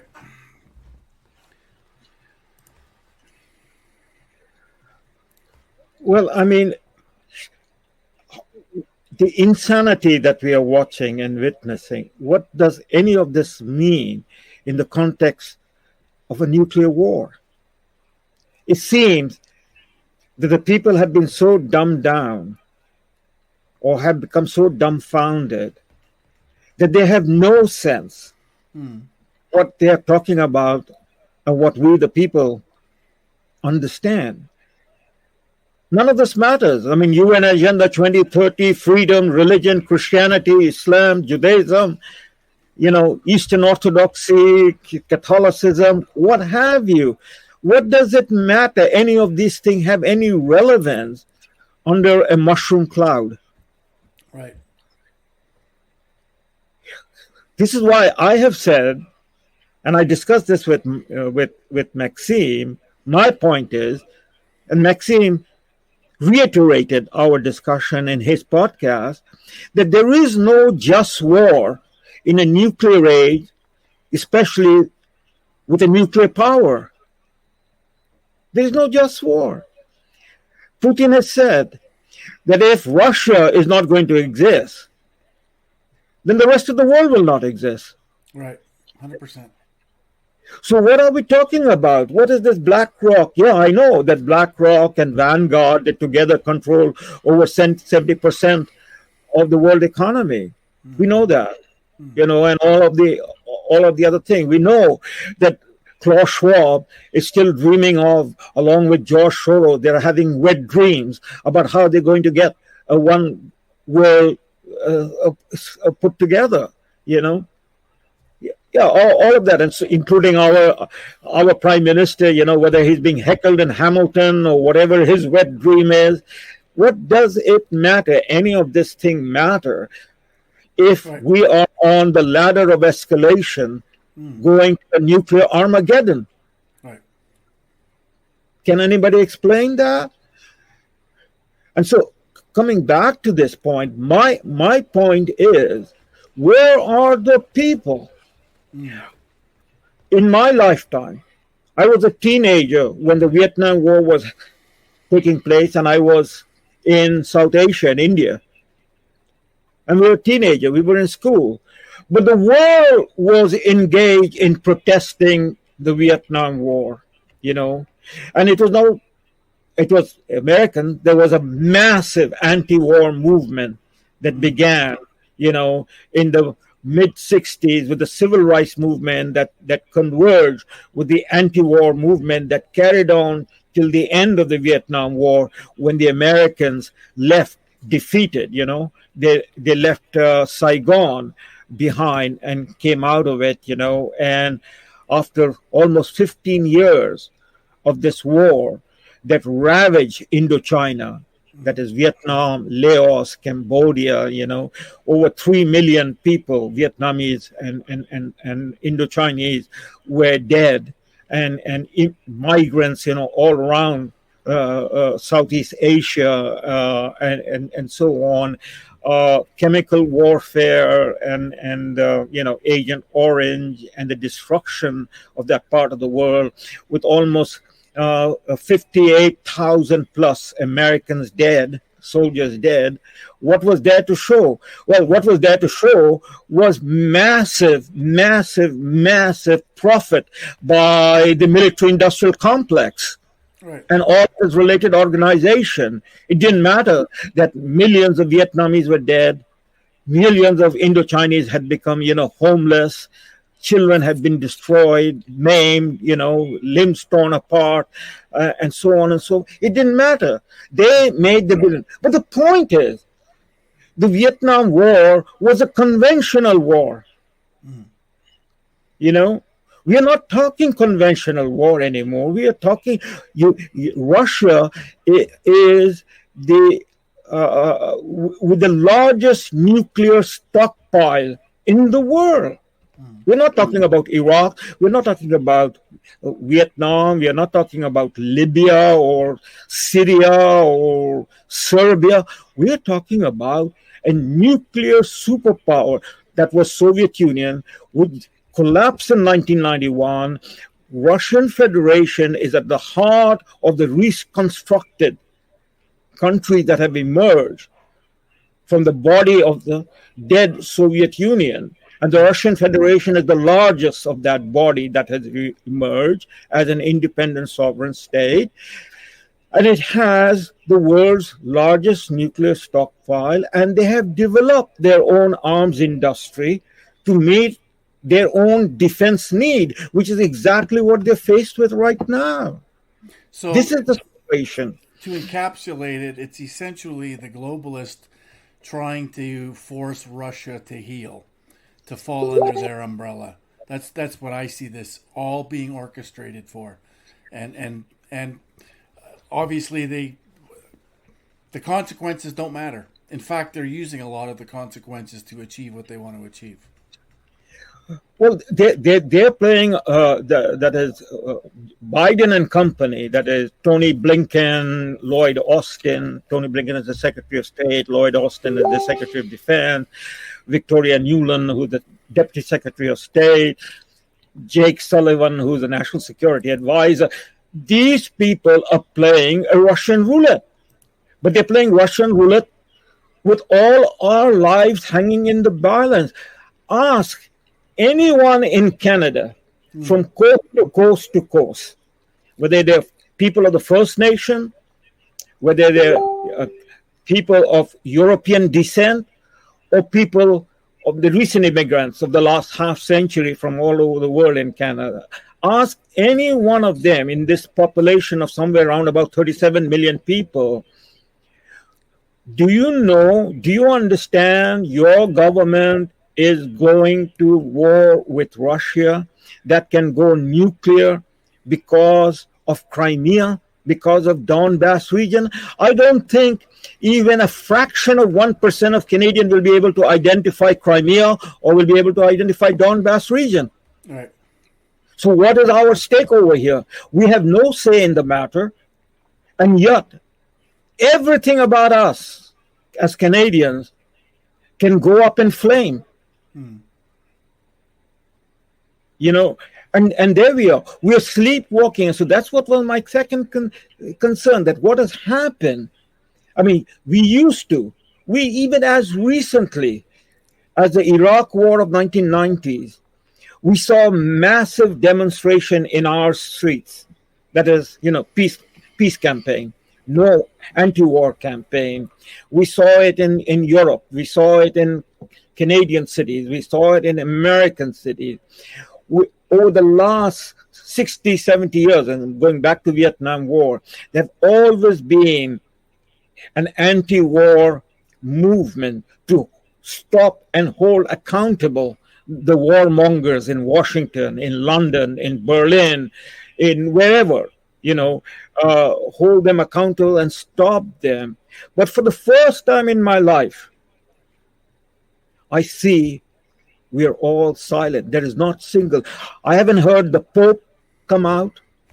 I haven't heard from the Archbishop of Canterbury or the Archbishop of York. They all want it. No, there's no religious leaders in the Western world. We're talking about the Western world, that is Europe. Europe is a member of, European Union and NATO. Not a single religious leader is out on the street. There are no public figures like what Bertrand Russell was. I think not too many people now will remember who Bertrand Russell is. But the man, devoted his life to anti-war campaign, going all the way back to World War I and through the Vietnam War. And people of that stature, there's not one. So how has this come about? It goes back to how sick, how devalued, how immoral the Western culture and civilization has become. Yes, 100%.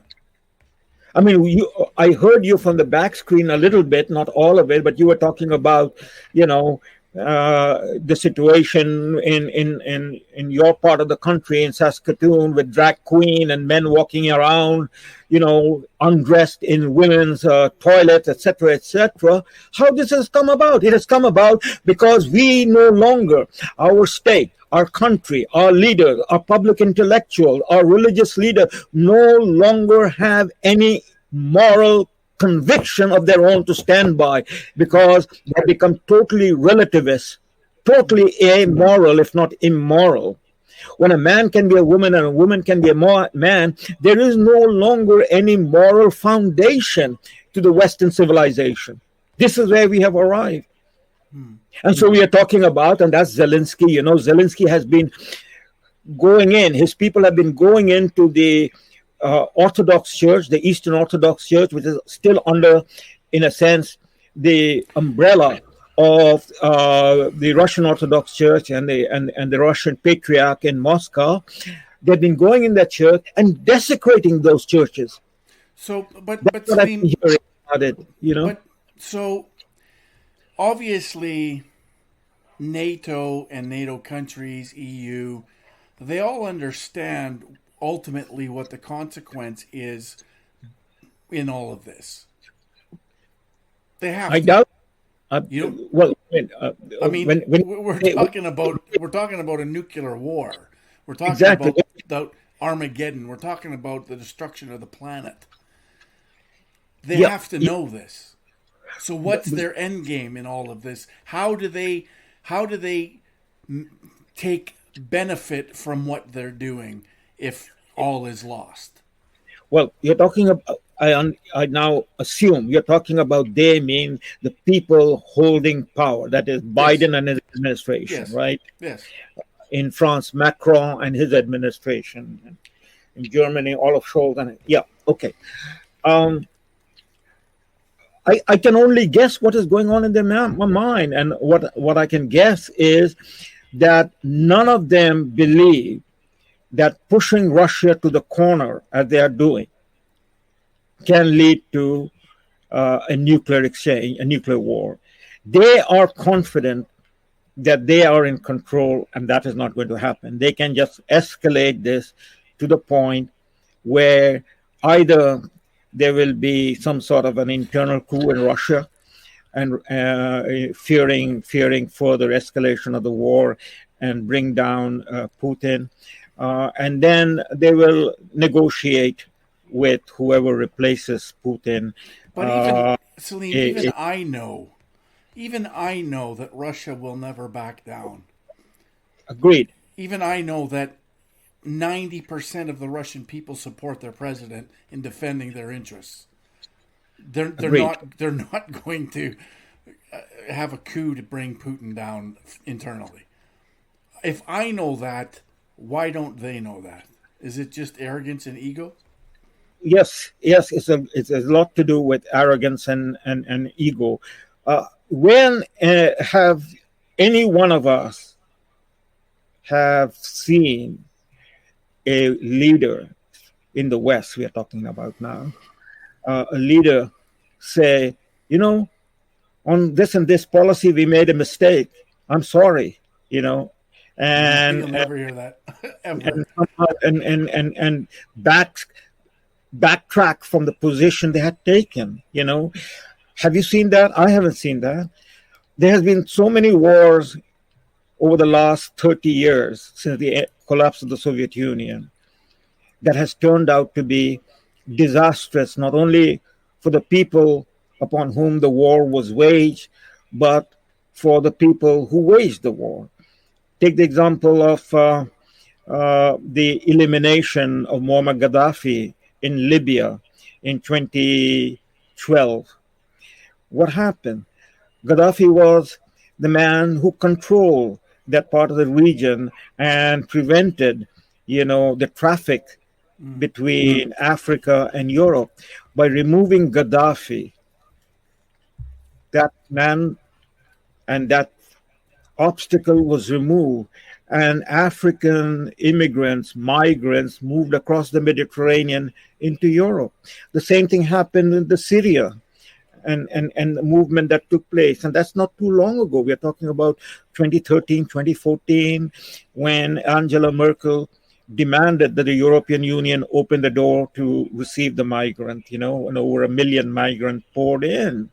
Well, it's now in multiples of million that the Ukrainian population is pouring into Europe, and will be coming across to North America, and will be brought to North America by both the Canadian and the American government. So there it is, a destruction of their homeland, creation of migrants, and bringing those migrants, opening the door to the migrant into North America. Apart from in the case of United States, the southern border is open and people are pouring in. Over 3 million people have poured in from Central America and from South America. So the point is that they have never, not one has said, look, whatever we calculated, that policy has turned out, negative for all of us, and we are sorry about this, and we're going to correct it. They haven't said that.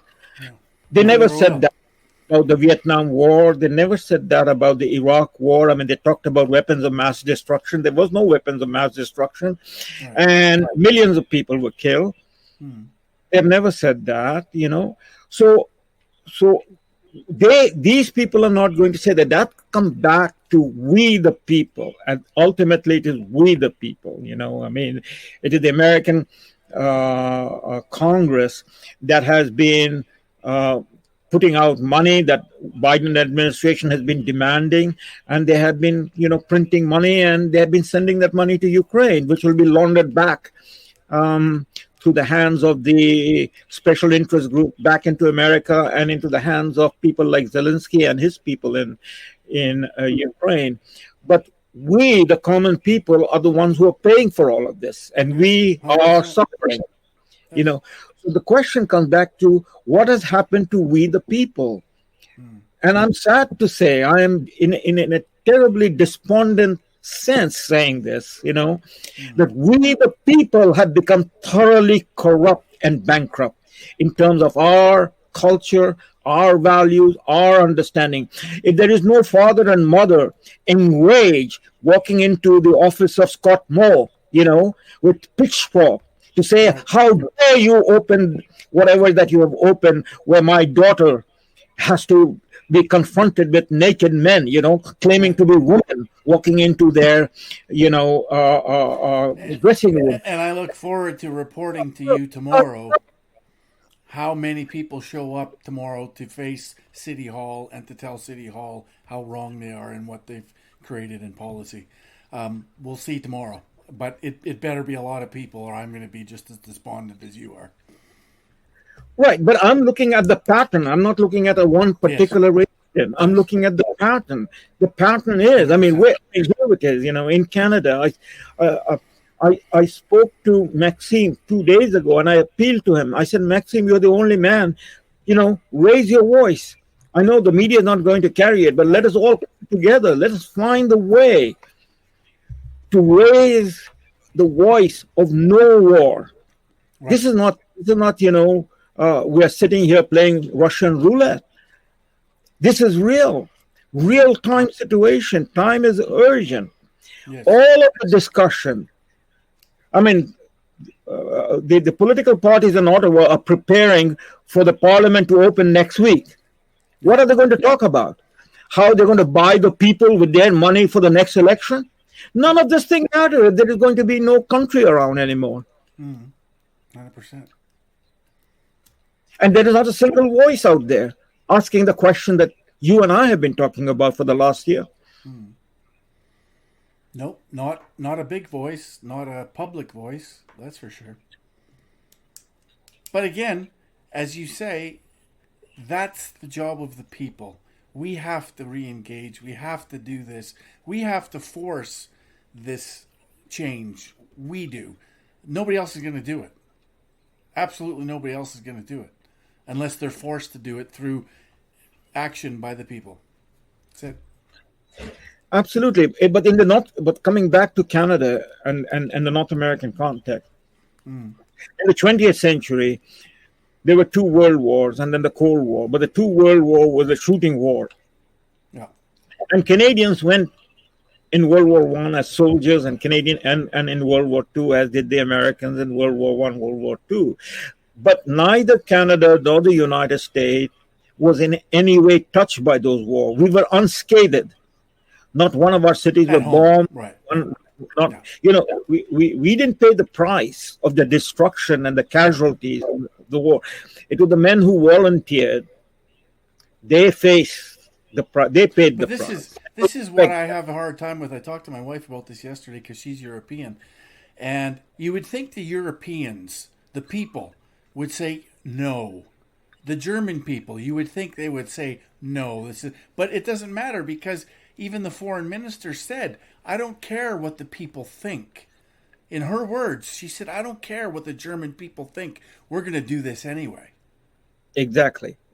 So the people, we don't know unless this mass psychosis on the way they are right now, whether you can see the timeline, this is again, this war is the globalist war against Russia because, Russia is standing for what is your call sign at the end of your program? Nationalism good, globalism bad. Russia is standing for nationalism. Russia is defending its culture, its nation state. Yes. So will China. So will India. So will many of the BRIC nations, the global south, whether we have agreements or disagreement with them on any of the issues that are, open to discussion, given that, there is the diversity of culture and understanding, we will have disagreements, but where we agree, all of us agree, that is those of us who share this freedom value, that nationalism is good, globalism is bad. Yes. Right? But coming to Europe and coming to North America, that is the G7 countries. We're talking about the G7 countries. The World Economic Forum is the G7 countries, the European Union.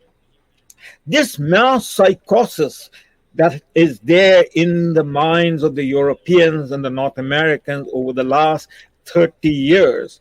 Western civilization, yes. Change, global warming, when we could swallow, the people swallowed the lies. The opening gambit was carbon is a poison. Carbon dioxide is a poison, which is the building block of life, is a poison.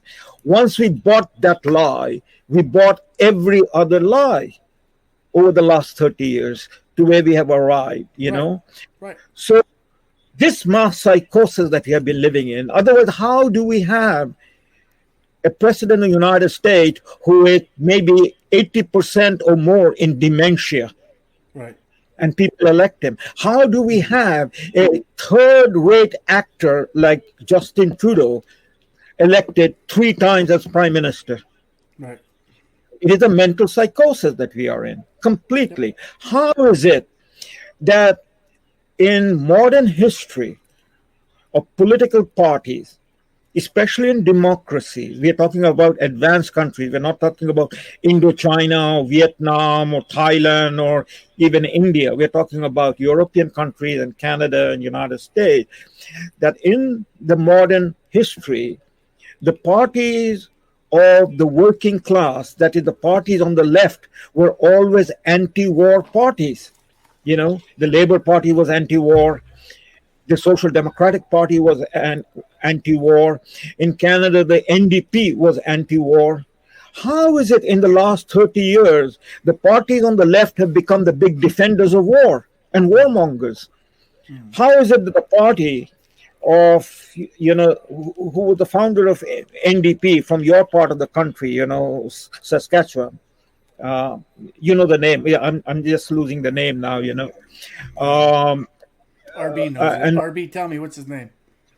I can't think either.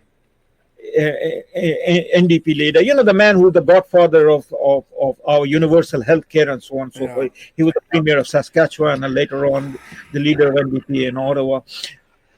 How is it that his party under Jagmeet Singh is a warmongering party? Right. Yeah, Tommy Douglas. Tommy Douglas, thank you. Yeah. So there it is.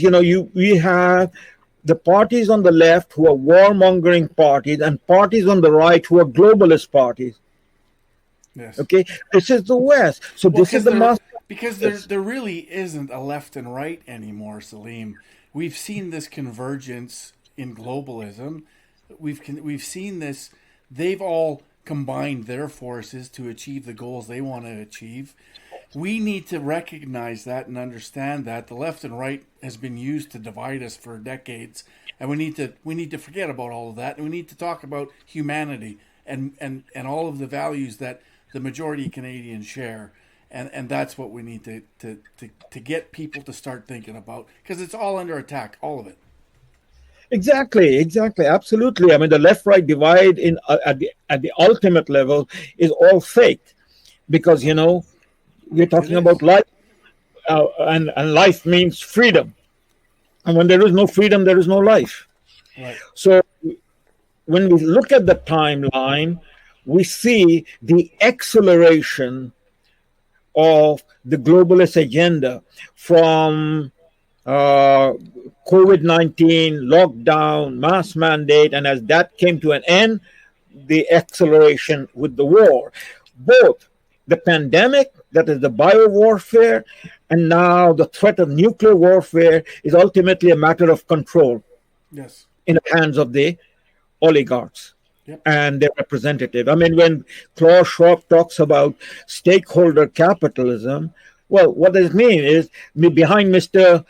Biden and behind Mr. Justin Trudeau, it is BlackRock and Vanguard. They are the stakeholder, and Biden and Justin Trudeau are simply the face. And you take out that, you will put a new face, Pierre Poilievre, as it was, Stephen Harper, and so on and so forth. So they're just faces in a deck of cards that is owned and controlled by the oligarch, the George Soroses, the Bill Gates, and so on and so forth, and the BlackRocks and Rockefellers, Rothschilds, yep. Yeah, bankers. So there it is, stakeholder capitalism, and the rest of the people, the 95% of the population are serfs. You and I are serfs, and this whole agenda of the globalists is an open book, except the people through mass psychosis, they don't want to open their eyes. It is about depopulation, yes, and industrialization, yes, so that the 1% will carry on, and have about it. So yes. They are banking that even if there is a nuclear exchange, it would be an exchange that would eliminate Russia or people around Putin. Europe is as dispensable as Japan was dispensable. And I've said it for a long time, Salim. They will stop at nothing to achieve this, to get what they want. Exactly. They're playing God, because when you have killed God, when there is no God, they are God. You see, and we are basically serf, and the people are just going along, with their blinkers and with their duct tapes and controlled by their leash. There is no free speech and there's no freedom. And you and I are talking. This can be deplatformed because, the big techs own it. Yep. If they want, they will, they deplatform President Trump. So who are we? But Yes. but it still comes back. Do the people want to go up in smoke and ruin? Because if there is in the escalating ladder going up, we hit that moment when it breaks out. There's going to be a cascading effect. Even before there is a nuclear missile fired by the Americans or by the Russians, it's fired. They can fire a EMP, electromagnetic pulse, over North America, and that takes out everything. Right. We will be into starvation. Right. There will be riots on the street. There will be no electricity. There will be no gas, no petrol. We know that, but nobody wants to imagine. Nobody wants to talk. Right. Nobody wants to put this in words. Our media is totally corrupt. Most people don't have the ability, Salim, to wrap their head around the consequences. They don't want to because they all live in their own little bubble and everything is fine inside their bubble. Unfortunately, reality is going to burst their bubble and they're going to, it's yeah. The living are going to envy the dead. Yes. This is the situation we are walking into. We're facing what the book of Revelation basically described. And this is where we are in our lifetime. No. And it's Yes. all because Mr. Putin and the Russians say, no, we have a right to live in the way we want to live. Yes. And we're not going to allow you to come into our area and dictate to us. That's what it boils down to. 100%. And the same thing holds true for the Chinese, because Russia and China have now come together. And the same thing is being watched and observed by others, whether it is in India, whether it is in Brazil, whether it is in South Africa, and so on and so forth. Turkey, you're all watching and observing that this is what the American unipolar hegemony means. Yes. Rule-based order means that we will tell you how to live. We will tell you how to run your life. We will dictate the terms of your Yes. culture, your education. And if you don't... They've written it all down for us. They've put it all together for us in the 17 goals of sustainable development. That's it. That's where it all is. That's the pinnacle right there. And people need to open up and understand that this is what's happening. But hey, I mean, the media is pretty effective at what they do at framing all of this as conspiracy theory, and it's much easier for people to accept it as conspiracy theory than actual reality. It's far easier for them just to cast it off. That's not really happening because they have football to watch on the weekend, right? They have hockey to watch every evening. So, they'll go to work and then they'll watch hockey and football. Everything will be fine. Conspiracy theory is used to deride the people, that those who are talking about it are discussing it, to deride them, to dismiss them, to call them nutcase and crackpots, etc. But in law, there is conspiracy theory. The U.S. Criminal Code, you were a law enforcement officer, in the U.S. Criminal Code, conspiracy theory is about any time two individuals or more get together to discuss, plan, and engage in any activity. Yeah, conspiracy to commit whatever it is. Yeah, whatever it is. Conspiracies happen all day, every day. There's conspiracies happening. And so there is. I mean, the big body of law, the case by which Giuliani cleaned out New York of the big mafia families in the 1990s, the Gambino family and all the other families. RICO. Is RICO. Right. Yeah, right? Racket Industry Corruption Organization Act. Yep. So there is conspiracy. There is that conspiracy theory exists. People engage in them.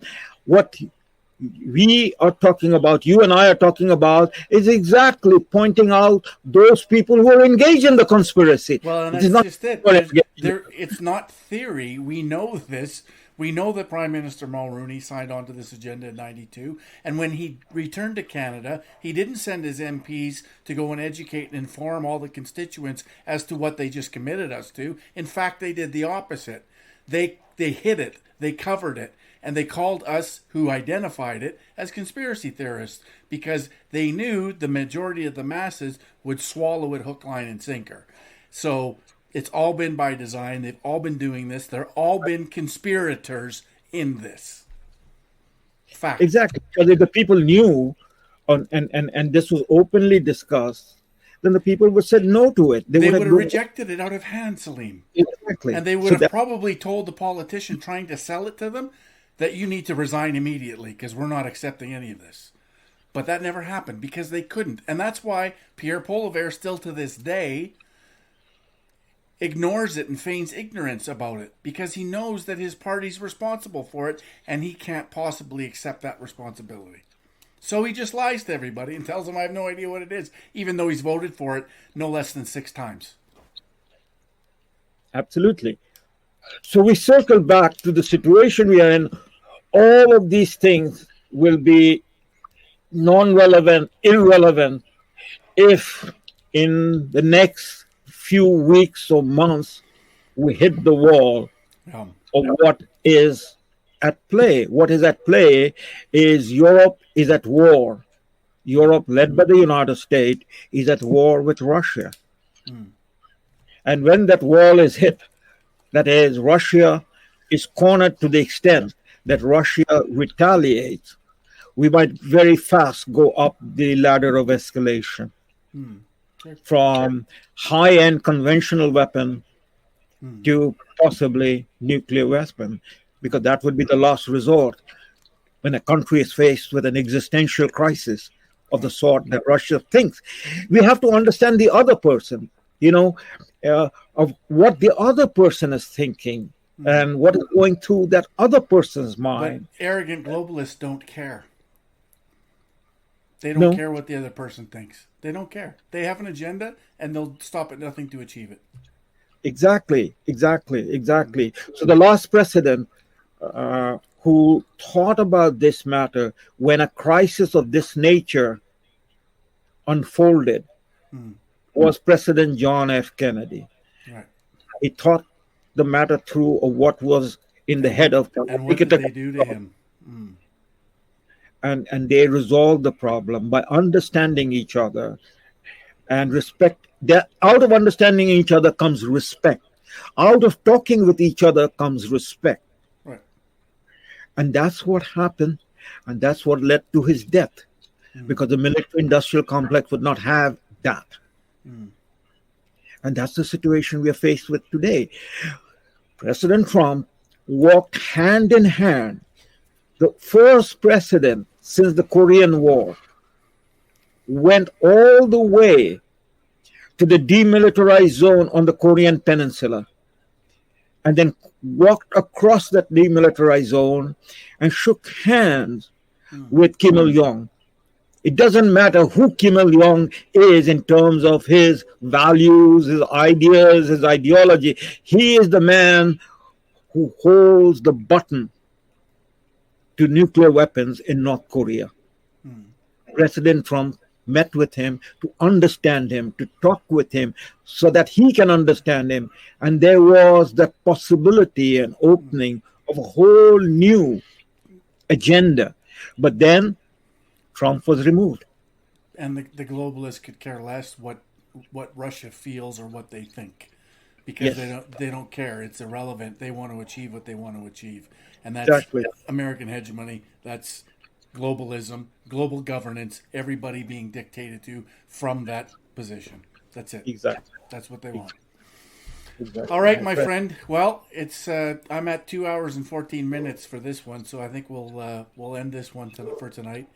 But once again, thank you for all your wisdom and knowledge in this. It's important, and hopefully, this video gets out and gets some traction, and lots of people are exposed to this information. So that's all we can do. Thank you very much, Mark, and good night. I hope we'll talk again soon. We will. Thank you, my friend. God bless. God bless to everyone who God tuned in. bless. Good night. Absolutely. Good night. All right. So, pretty serious discussion, but we're the only ones having it, and it needs to be had, and it needs to be talked about, and it needs to be done with courage and conviction. And I don't hear anybody else talking about this. Um,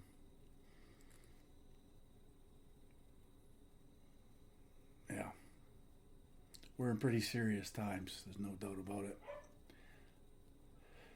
But what a time to be alive. I'm going to continue to do what I can do to stop this insanity. Die trying, right? Anyways, tomorrow, 2 o'clock at City Hall in Saskatoon, I want to see 1,000 people there that are saying no to putting our children at risk from predators and pedos that want access to our kids in city facilities. We need the city of Saskatoon to change their policy. We need them to exclude people instead of including these perverts. And we need to restrict who goes in what washroom in public facilities. If you have junk, you don't go into the female dressing room. If you don't have junk, then you don't go into the male dressing room. You go to the family one where there's stalls, you change there by yourself. End of story. That fixes it. From that point forward, no pedos, no predators should have any access to these washrooms, regardless of how they fake their identity and suggest that they're a woman. It's time we said no and hurt some feelings. We have to. For the benefit and the security and the safety of our kids. We have to hurt some feelings. Sorry, that's the way it goes. If you're a trans and you need accommodation, good. Have your accommodation. Go to the family dressing room where there's stalls. You can dress there. You don't need to go into the female dressing room if you got twig and giggleberries and flaunt it all around to get your jollies. You don't need that. So I'm sorry. If your feelings are hurt, I don't care. And we need to take that approach, and we need to go to City Hall tomorrow afternoon, and we need to be there en masse and tell them enough is enough. That this shit is over. I don't know about you, but I'm so tired of this. We have to take a stand at some point. The people have to rise up and say no, regardless of whose feelings are hurt. We have to. Our kids are too important to risk. It's amazing that we're even having this discussion. So, hopefully we get a shitload of people there tomorrow and show City Hall that they got to stop this insanity. And then hopefully this mushrooms into something bigger, that every other city in this country stand up for their kids and stop this insanity and hurt some feelings. Like, seriously. What are we worried about? Let's hurt some feelings so we can protect our kids. That's it. All right. Anyways, that's going to be a wrap for tonight. Thanks, guys. Make sure you share this out.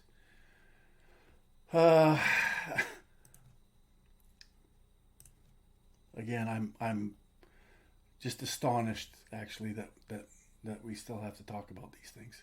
But I guess we do. Stay tuned. I'm going to put up another flyer. I think Donna's made a new flyer. I'm going to post it here shortly. It's probably sitting on my phone. Anyways, thanks, guys. Love each and every one of you. Ciao for now. Remember, globalism bad, nationalism good. All right. Ciao.